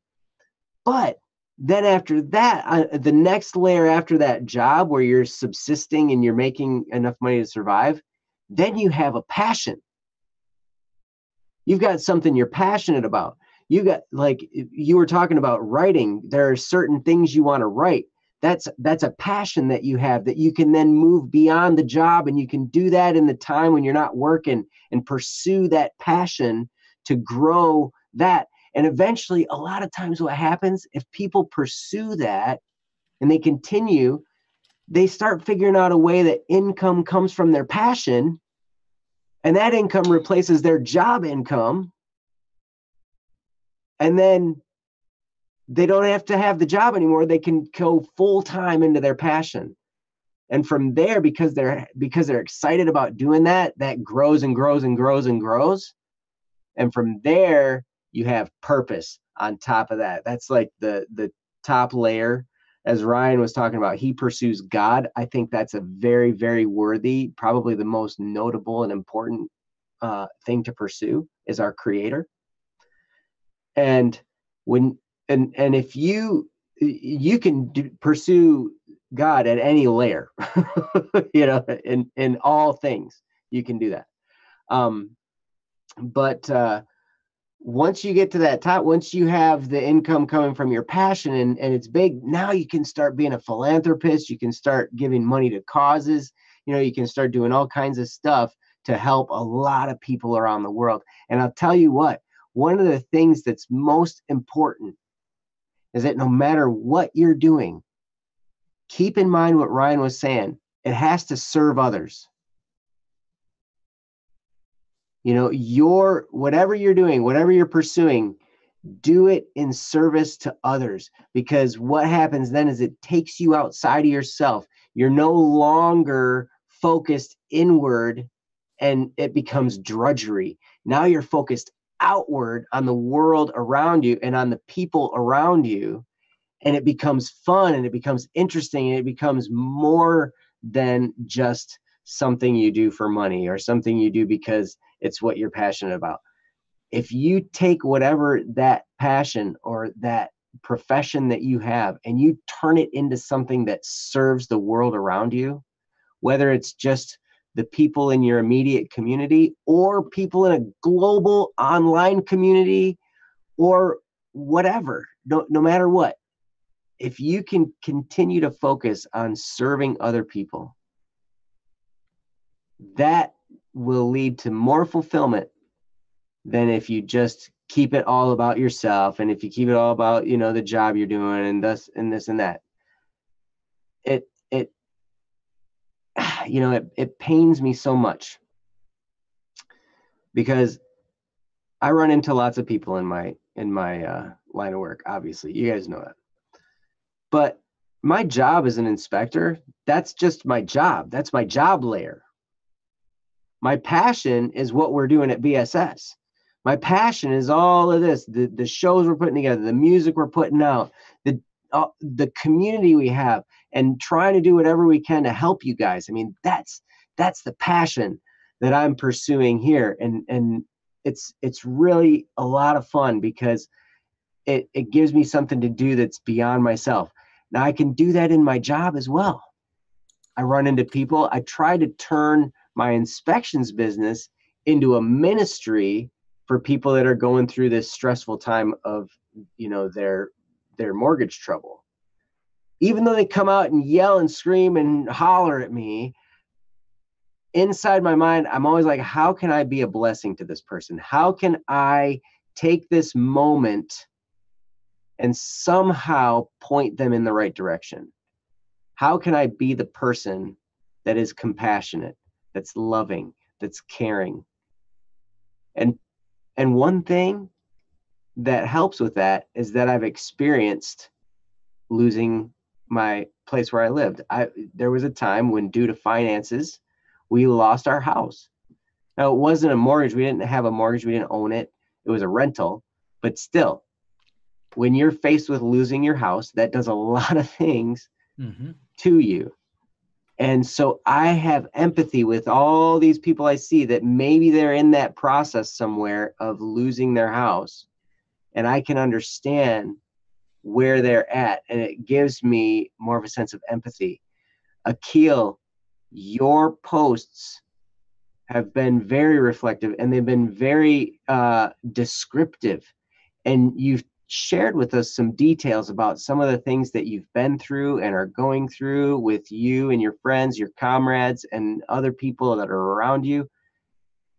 All of those experiences are going to build you into a person that can have empathy with people and serve them through their deepest challenges, because you're going through some tough times. You're having to make some tough decisions. And the more you go through that, the more you make those decisions and then handle what comes as a result of making those decisions, and then deal with the people around you and all of the injustices that are happening, and the racial tensions and the religious tensions and all of that that's going on, you're going to be such a powerful being when it comes to helping others, and you will just radiate that empathy for people. I see that right in that path for you. I can see you heading in that direction if you treat this the right way, if you can remember that. Instead of getting bitter about it, instead of feeling down about it, remember, this is building you into a person that can then affect the people around you in a much, much better way than you could before. And probably, I wouldn't be surprised if you did it through writing. I'm looking into being a writer myself. There are some ideas I have for writing some books, and I'm getting excited about doing it. And I'd like to hook up with you on a little bit more of a personal level, and see what kind of ideas we have back and forth, because I love the way you write, and I think you could be a tremendous writer. Whatever you decided to write, as long as what you're doing is serving other people in some way, in some capacity. And man, but the way you word things, it's just so interesting to read. It just draws a reader right in. And the words you use just are so rich. It's like the rich chocolate bar when you just take a bite of that super rich dark chocolate bar. That's awesome. I tell you. I like it. Akil says, yeah, I'm not really interested in the money. I'm just avoiding the conflict money could cause. I want to make enough to label it as a resource to my cause. Yep, absolutely. That's the best way to view money. Money is simply a tool. And that, if you keep that in mind, it's a tool for you to use to serve the world around you and to promote the causes that you have a feeling for. If you can remember that money is simply a tool and not a thing to be all greedy about,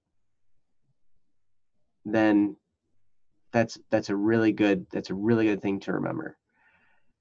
And probably the conflict you're having in money has given you a perspective on money that's pretty healthy. If it can continually remind you that money is simply a tool for you to use to further your cause. And Akil, I'm so proud of you. I'm so proud of you for sticking and going through this and being strong, even though I know you don't always feel strong.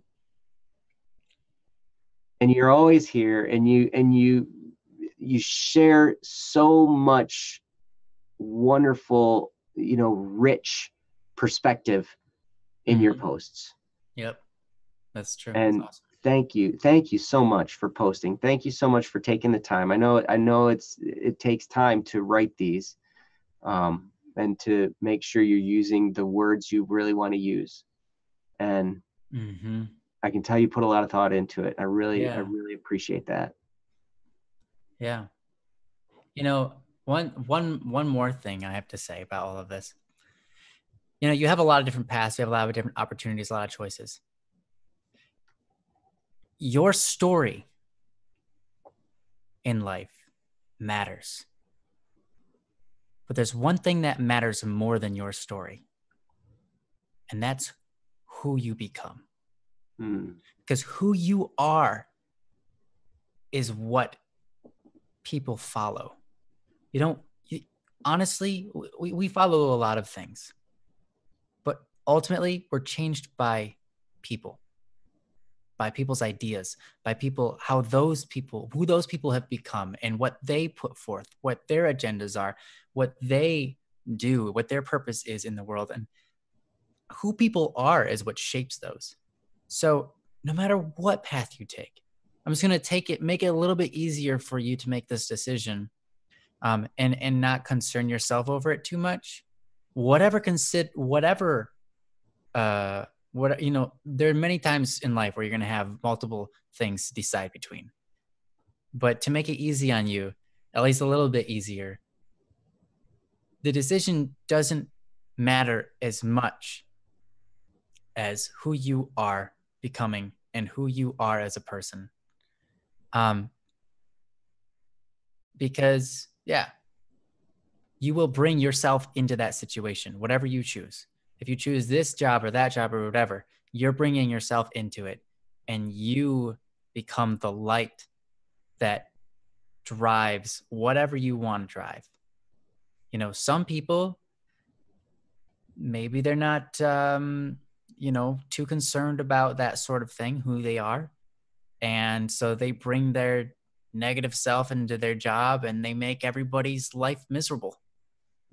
You come to a workplace and you start working with some coworkers and they're all just kind of dragging their feet and being negative about everything and complaining all the time.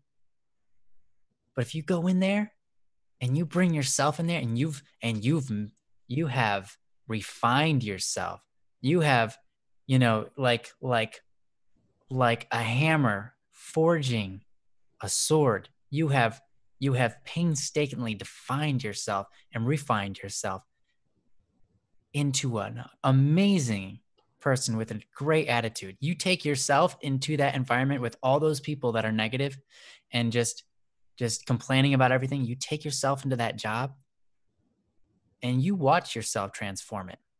You watch how everybody in that job, when they're around you, they light up, because they will.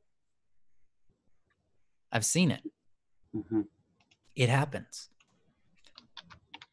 So what's most important here in your life is who you become, because that's going to define how you take yourself into whatever situation you get yourself into or whatever situation you're pulled into. We don't always ask for the things we get. But if you work on you as you have been, and I know you have been, so just keep it up. It doesn't matter so much what you choose. It matters how you act out what you do once you get there, Mhm. because that's going to decide everything. It's going to decide whether you have a good attitude about your job or you hate your job. You know, it's going to decide whether you take that job and you make it into something amazing that helps a lot of people, or it doesn't. You can hurt a lot of people doing anything, Mhm. you know? So it's important, just work on you. And then just, yeah. So anyhow, um, that's it. That's all I Yeah. got. Thank you. Thank you so very much. Thank you. Yeah. Thank you, Akil. You're awesome. And Bree, I know you've been waiting forever. You said you just recently edited your post. Perfect. Oh, we've got one by Cherry now, and there's still Kendra's. So let's try to move along here and make sure we get Bree's at least, and maybe hopefully one more. Mm-hmm. Thanks once again, Akil. We love you. You're amazing. Thank you, Akil. Hopefully that was helpful for you. And yeah, continue to post. And someone here, my Gary, I think, put on there, you could start a blog if you don't already have one. I bet you, if you started a blog, there'd be some people interested in reading it. Fair enough. Yeah. So feel free to do that if you have the time. That's cool. It's a good idea. Cherry says, "Oh no, I'm sorry, mine wasn't an actual thing. I need it to be deleted." Oh my, I've done that before, Cherry. I'm sorry. Oh yeah. Oh yeah, you said. I just want to know Yep. this. You did it. That's perfect. You did it. and you did it so well. I thought it was the real deal. Yep. And if you want it deleted, all you need to do is go up to the support thing up there. There's a word support. You can click that, start a support ticket, and email Jesse. Oh my gosh. No. Jesse's gonna hate you. I know. Yeah. He's gonna cut my video feed off. Yeah. He's gonna put a big black box that says, "Don't listen to this guy." Yeah. Nice. Yeah, we can probably figure out how to delete it if you really want us to. But yes, that's exactly how you do it. So good job, Cherry. All right. So nice. Sorry, Jesse. Please forgive me. It's just too much fun to get people to send you support tickets. Yeah, if you do send a support ticket, make sure you mark it. There's going to be some options when you go through it. Make sure you have the issue, the reason for issue, Joe.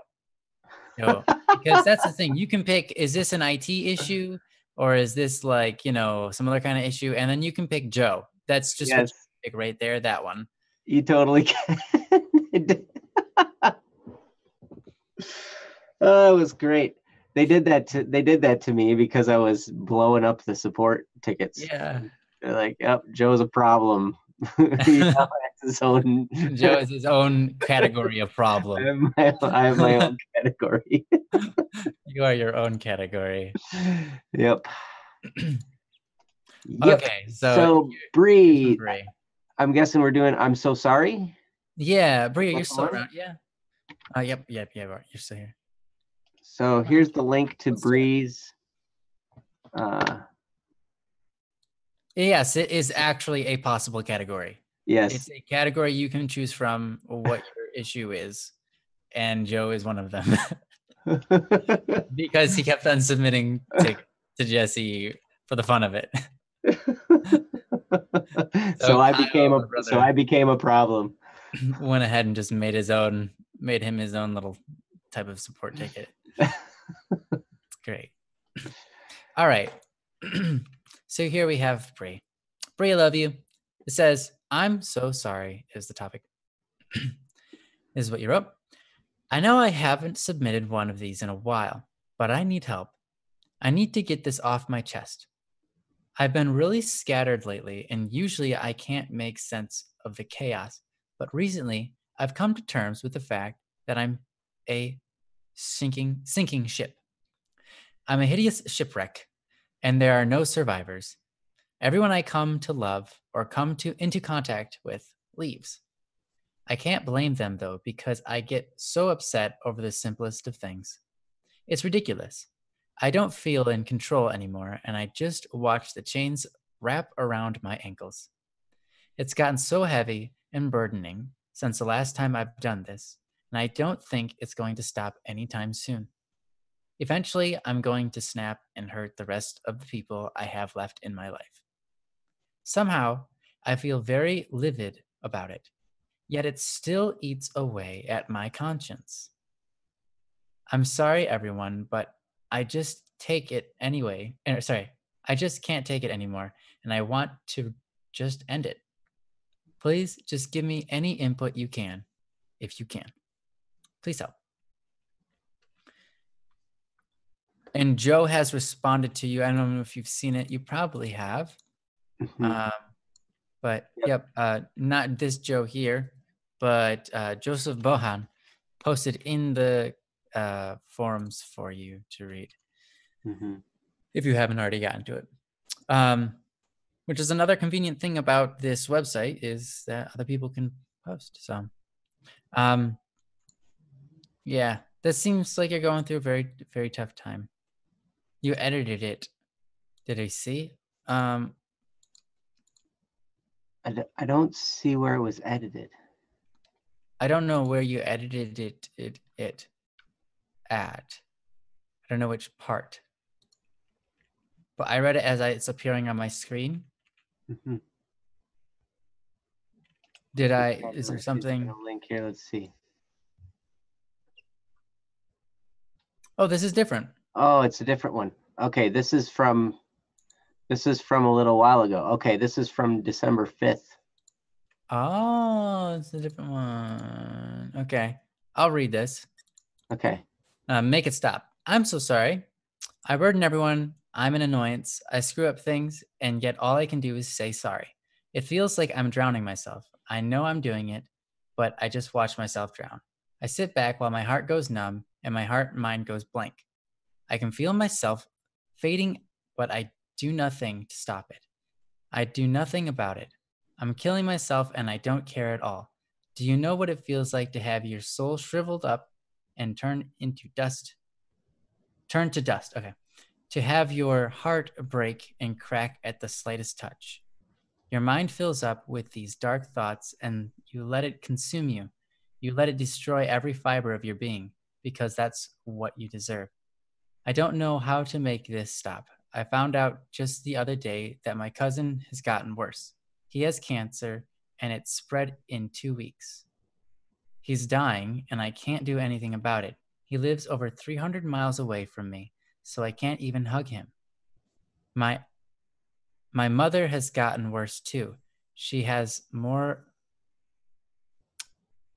Oh wait. Okay. lesions Hold on. Hold in on. her brain. Huh? Ryan. Yeah. Yep. Bree's just saying. Okay. She edited an older post. Oh, So okay. yeah. So um. Yeah. No, that doesn't mean you're stupid. That just means that was a mistake. we made mistakes earlier in the show when we read When we read the Akil's wrong one, yeah. incorrect post. See, this is just this show that we're doing today. It's Yeah, the just the show is don't having its own difficulties. So, yeah, the show is all about reading the wrong posts. yep. And So then that's our reading a whole different post. And it's our then, whole show this time. So yeah. totally fine, Bree. Don't you worry about it. Was the part you edited, did you just add the last couple sentences? Was that what you did? Yes, we're all pulling a Joe. We're messing it up. That's right. Yeah, man, that's what I do best. That's what I do best. So I think the end of it applies to the present, and the first one we did was right. Okay, so the first one, and then we add on to so it's the one about the sinking ship. And then the question is, do I let it destroy me? Do I let the darkness consume what's left of my broken soul?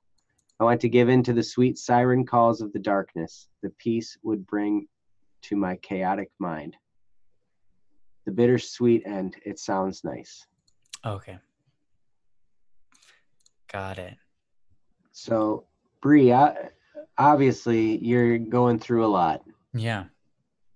And we're And sorry. always remember that we love you and we want what's best for you. And I know that hang on a second. I'm gonna get to the other post here real quick.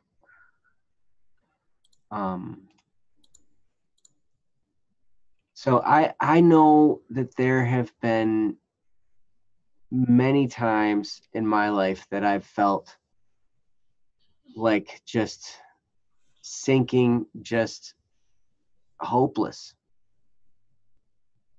And so I know the feeling of despair. I know the feeling of that, just like there's nothing I can do.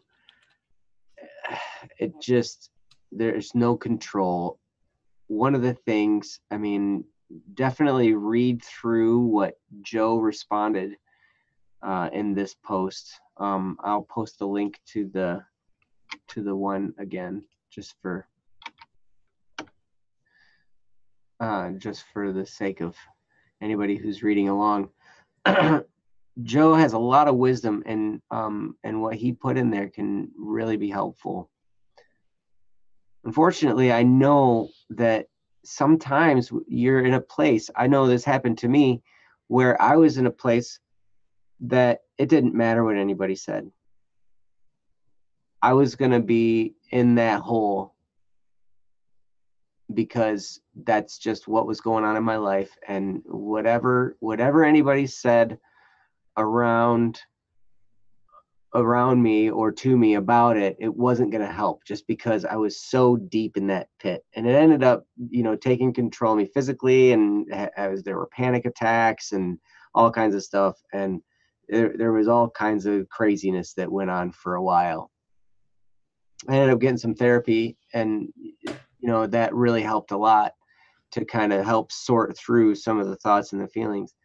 The thing is, Bree, is you have been through a lot of challenges. I know from your previous posts and what's going on at home, what's going on in your family, with boyfriend issues and your cousin and your mom and your dad and all that's going on around you.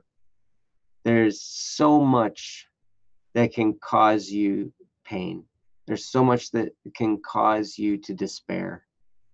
And it's so easy to get swept away by all that. And I'm sorry.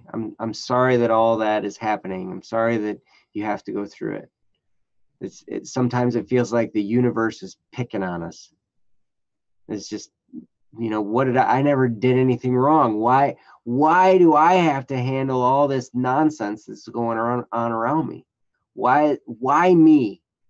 I don't know what I did to deserve this. And the truth of the matter is, sometimes we did nothing to deserve it.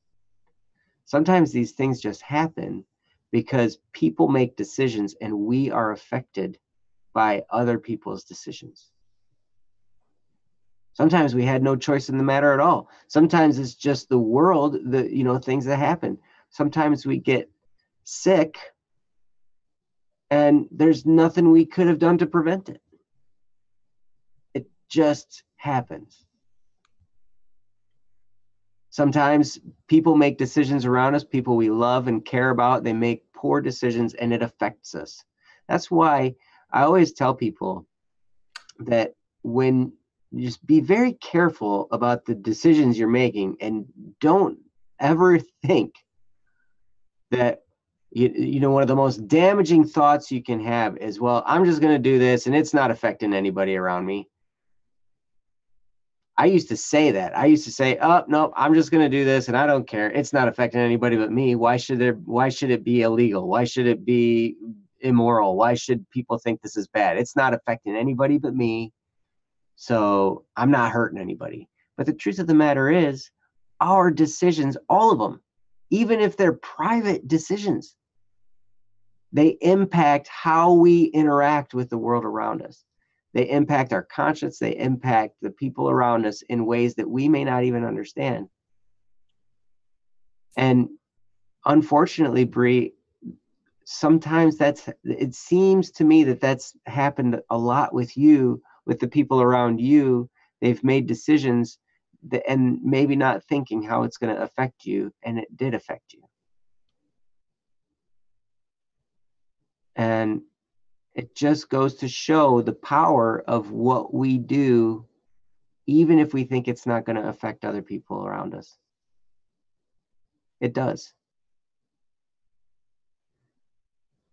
And I know, Bree, that you are getting close to potentially a new life. You've talked about how close you are to turning 18. And you've talked about some of the things that you're going to be able to do when you turn 18. You can embark on a new life. There are things you'll be able to leave behind, or things that you'll be able to just partly leave behind and start moving in a forward direction. And that's something to look forward to. Amidst all this chaos and all this pain and all these challenges, you do have something to look forward to.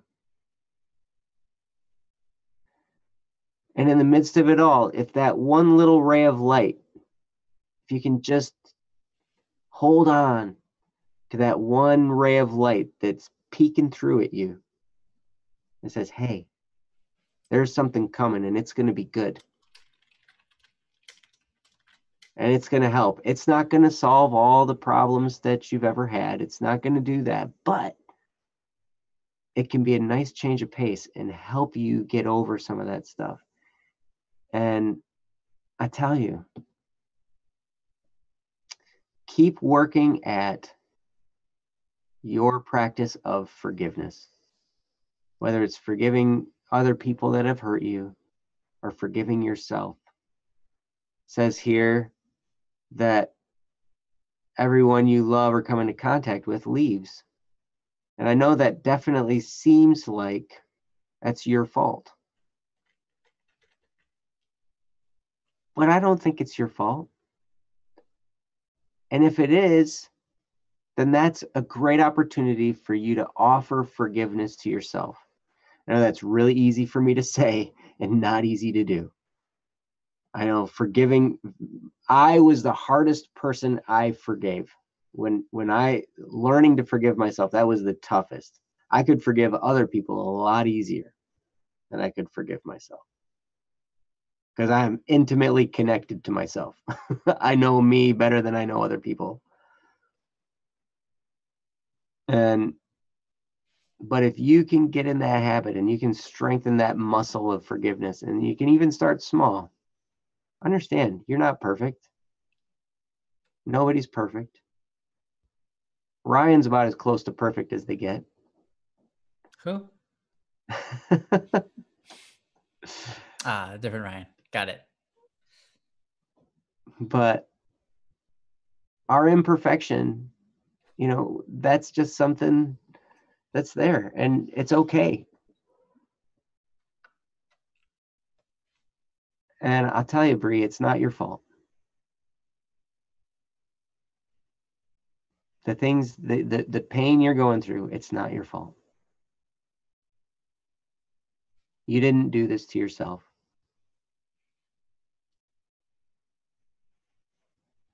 And you can let go, and you can forgive yourself, and you can forgive the people around you.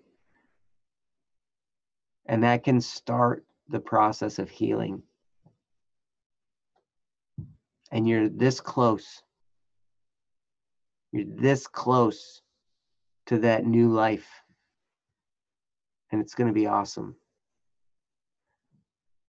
And my thoughts and prayers are always with you, Bree. And I'm going to turn it over to Ryan so he can take over. But I love you, Bree.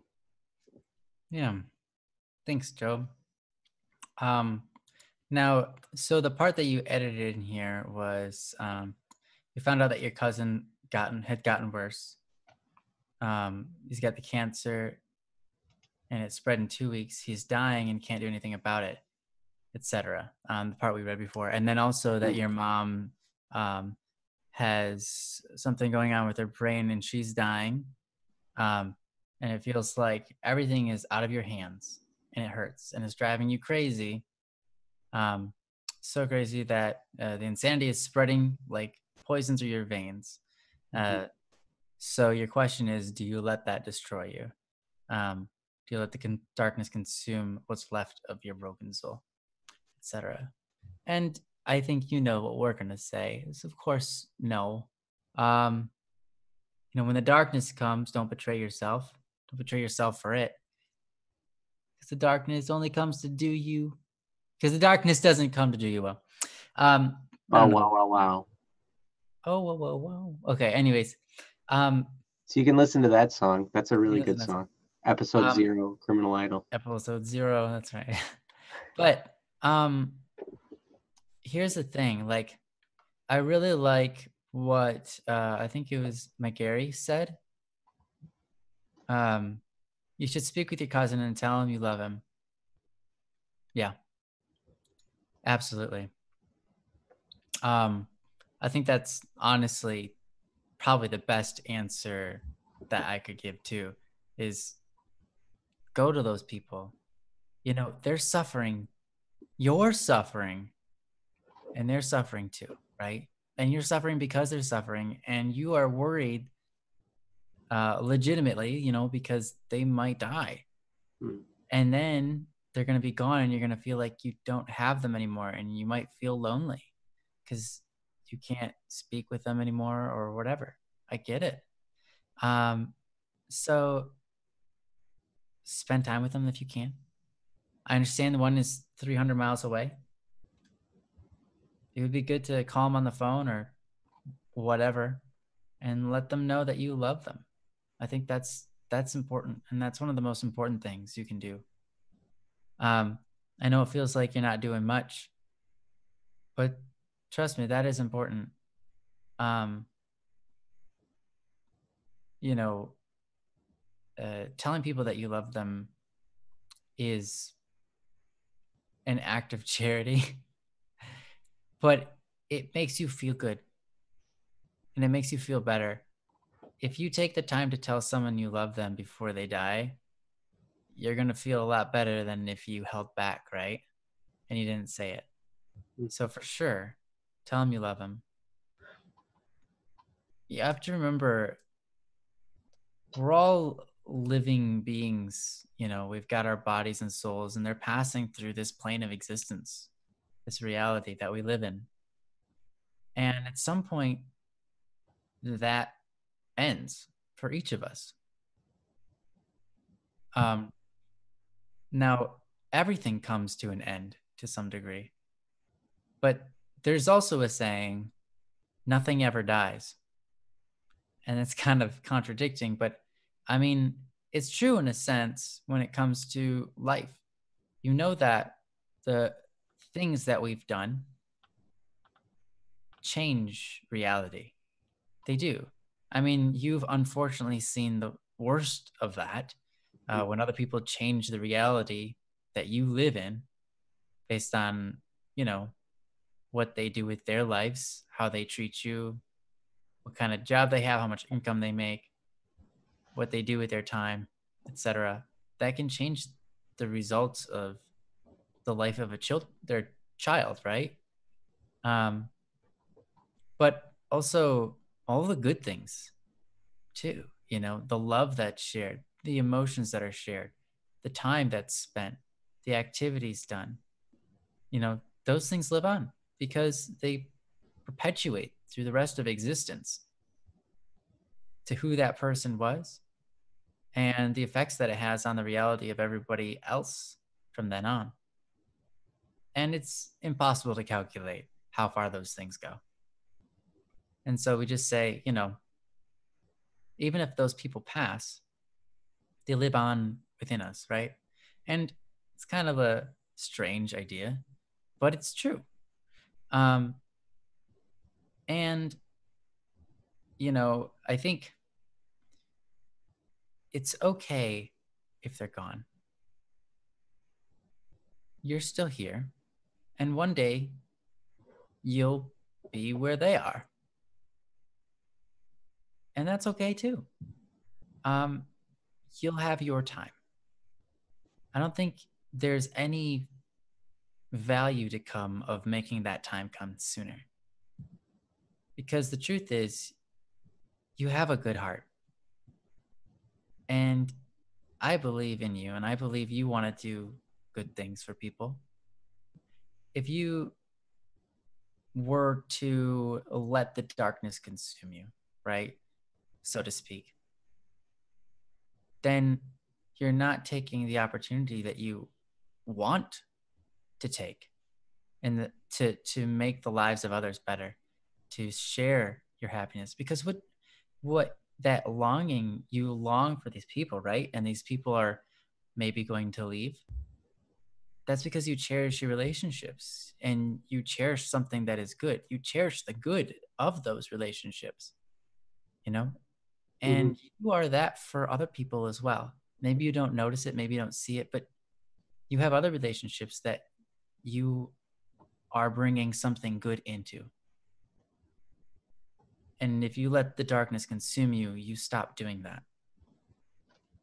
And also, there's going to be many relationships in the future, and you don't know all the people you'll get to meet.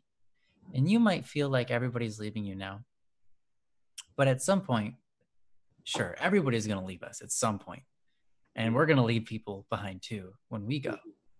But that's not the main point of life.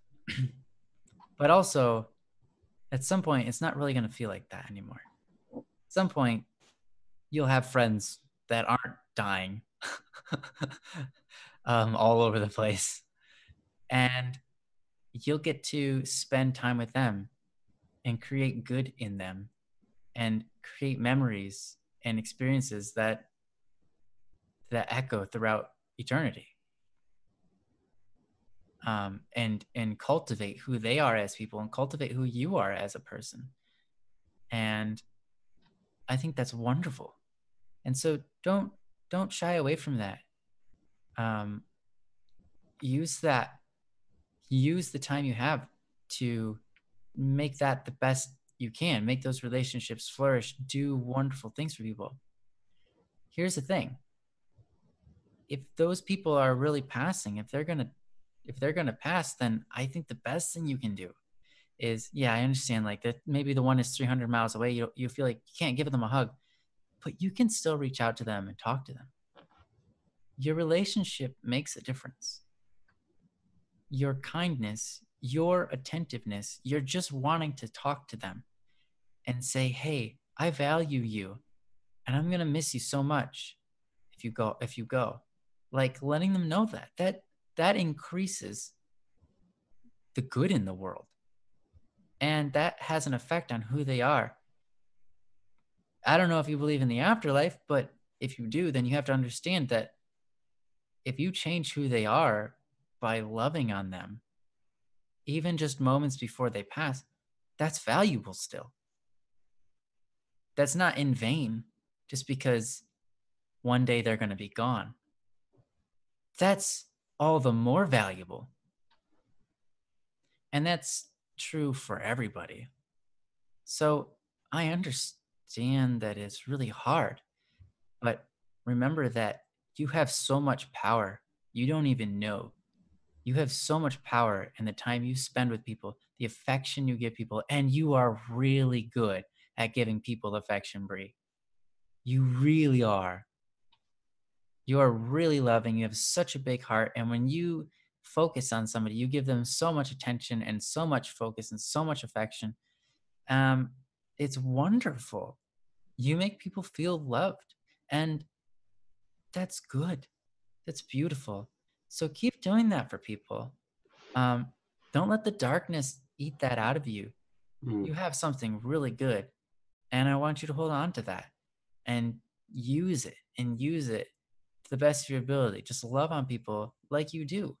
And you know what? Sometimes people will leave. But what you did in those moments you had with them mattered. and it was good. It was very good. Mm-hmm. And it's something you should never beat yourself up over because you don't get to choose whether people go,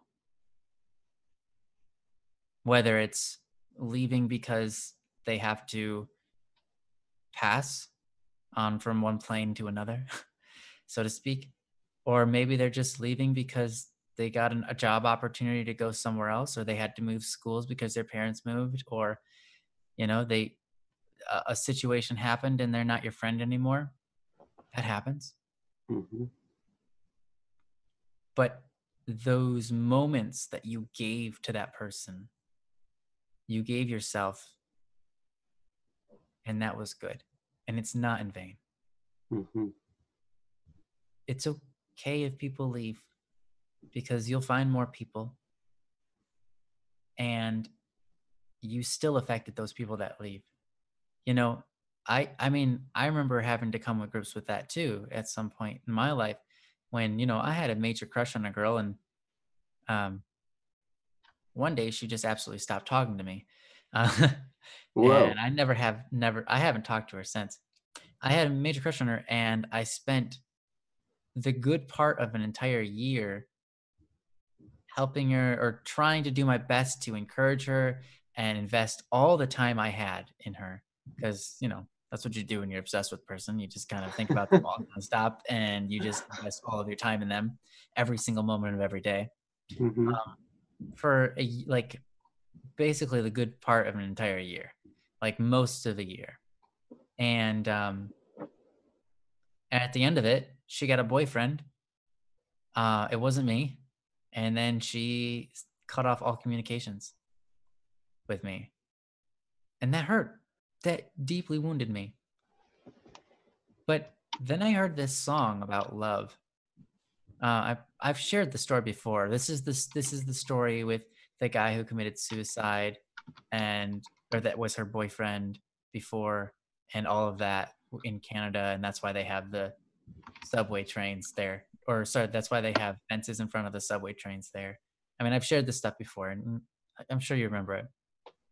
But again, I remember I went into church and, you know, I wasn't even thinking about it, but then this song came on and it's by a guy named John Bell, I believe.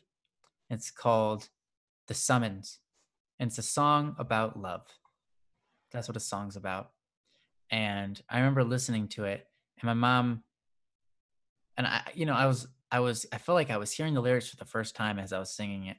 And all of a sudden I was thinking about my relationship with her and all that time I invested. So many hours just wasted. And then my mom leans over and she says, "This was Randall's favorite song." And he had just died. Mm. And so it was like, you know, two people in my life that I, gone, time wasted. And then this song, it was about love. And what it said was, it was beautiful because it said, basically, I mean, you can read the lyrics. I would encourage you to listen to the song. It's a beautiful song. Um, but in it, it says it has this concept of love when you grow and move and live in somebody else, and they do the same in you, because that's what happens, and that's beautiful when you give your love to somebody, right? Whether it's deep, affectionate, emotional, romantic love, or just a friendship, or just a simple meeting, you you change that person. You grow inside of them, and they grow inside of you, and you change who each other become. And so that time is never wasted. What you've done with yourself is done something that is eternally valuable. It's not just valuable like, ooh, I created this machine that people will use for the next 20 years and then no one will ever use it again because it's outdated and now they have better versions of it. We're talking valuable, infinitely valuable. because you're talking about a person and eternally valuable because that person never dies. That person isn't gone forever. And that's awesome. So I hope that helps you feel a little bit better about this scenario. I understand it's hard. It's not going to get easier just by these words, but it will help guide you through. It'll help maybe give you a little bit more strength. Help you not let the darkness eat away at you because you're better than that. You are, and you deserve more than that. You don't deserve the darkness that you feel is consuming you or poisoning you. Mm-hmm. That's just something that's there, and you gotta do your best. And you're not always gonna succeed, but when you can, shove it away, and that's a little victory. And say, I'm not gonna let the darkness consume me. I'm gonna spend this time with those people that I love, maybe those ones who are coming to pass soon, and just love on them and give them value. Because when you're around another person and you're giving them value, that's awesome. So, yeah. Yep. I love you, And Bree. I love you, Bree, and keep doing like what Ryan was saying and giving that affection that you're so good at giving. Mm-hmm. Because I'll tell you, the more you give that to other people, like you're so good at, your posts, and when you tell us that you love us, it's awesome. I always makes me smile Mm-hmm. when you do that. And I tell you, the more you give that to other people, the more you'll feel that grow inside you, and it will push out that darkness like Ryan was talking about. So keep giving that away. Keep giving that to people, and you will find that you have more and more in reserve. And you're really good at it. Like Ryan said, you are really good at it. Mm-hmm. So, Bree, you are awesome, and thank you so much for posting. Yeah. Please keep coming back. We always love having you. And you're loved here. You are. And we appreciate the love that you share with us. Mm-hmm. And we know that you do. We can see it and we can tell. And yeah. Mm-hmm.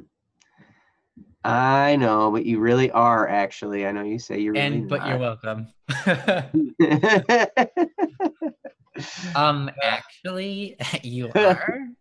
Actually, but you're welcome. Oh my. Here we go. Fifth book of Joe. The fifth book of Joe. Oh man. So I'm sorry. Bree, we love you, and you're always welcome here, and you know that we will do our best to shower love on you. That's right. Oh, actually, demons do exist. Here we go. Yep, Let's here it bring is. it on again. What's up, Science Rocks? Which book of Joe is it this time? Oh, that's the fifth book of Joe. Yeah, it was. That's awesome. Oh man, that's great. Yes. So anyway, we are at that point, guys. I love Bree's voice too. Is it posted somewhere? No, we've just had chats. Oh, okay. And it's like okay, cool. I didn't know if that meant that she had posted a song that she had sung or something. Oh. So. Yeah. Okay. Well, I guess it's that time. So we've got Kendra and we've got, well, I hope Akil is satisfied with the response of the dual doing two at once kind of thing. I don't know if he wants us to go over ego next time or not, but I'll ask. But yeah, Amira, it is Kendra, important. Amira, and Cherry. Well, not Cherry. Senna, Magician Jester. So yeah, we got quite a few that we can do next time. That's we for do. sure. Magician Jester, Senna, Amira, Kendra. Yes. So Amira, looks like yeah, I said you're saying it's not important anyway. Of course it is important. Oh my heavens. Oh my heavens. Yes. So come The back ones on that I Wednesday. own. Hopefully we can get to it then. And we will do our best to answer these. Yeah, Kendra, I'll check out your message on BSS. Sorry I didn't get to it yet, but I'll check it out and I'll respond soon. And then we'll set a date together to hopefully, yeah, obviously if this is a school project, then it has to be soon. So we'll get together and do that. And Jesse says we love to tackle it when you're around. That's right. We'll tackle it. That's right. Wrestle it to the ground. Yeah. We'll beat the living crap out of it. Mm-hmm. Mm-hmm. And then we'll send Jesse a support ticket. That's right. Jesse, I tackled it. Now I need to turn it off and on again. That's right. I'll make sure to bring a bar of soap to the fight. That way I can clean you up after we're all done. Because you're going to be dirty. Is this the one? Ha! This is the one. You know the one. Oh, man. Put your hands on the floor. Put your butt in That must be the word of the sponsor is football. Football. Science Rocks said it in the God, what is the word? He did it like Rack Attack would do it. Football. Oh, with the sent the airplanes during it. Yeah, that's the one. Okay, yeah, Brie, I'll check it out. You pinged me. Wait, you did? Are you sure? You have been pinged. Is your name Crazy Cat Lady? I don't think it is. Okay. I'll check it out. Anyways. Yes. Thank you guys, all of you, for posting and for being here. And I forgot Ryan's the host. Yeah, no, it doesn't matter who's the host. Well, you know the lines. We know how to say goodbye for an extended period of time. We do. Yeah. We do. We know how to do it so well that eventually Jesse just stops it, takes it to the outro music. Like we'll just be talking and yammering on and being all crazy, and then Jesse will just stop us, and then we'll keep going for like 10 minutes, and then we'll say, "Oh yeah, I stopped you guys like 10 minutes ago." Yeah. We'll be like, "What the heck, man? I just started a support ticket. We need to put Jesse as a problem." Oh my gosh. Actually, you can just put it under Joe. Because it's Joe's problem. It's Joe's problem. Joe's the problem. Well, it's Jesse's. Jesse is a problem, but that's Joe's problem. Jesse is Joe's problem? Yeah, Jesse is Joe's problem. Oh, man, I don't know about that. He's usually my solution. Oh, that's going to make things difficult. Jesse turns it off and not back on again. That's what he sure does. Great. That's what he does for our streams. Yes. That's awesome. All right. Well, see you guys. Thank you so much for joining us. We love you all, and we hope to see you next Wednesday. And yes, Wednesday. So, bye-bye. Love you guys. You're amazing.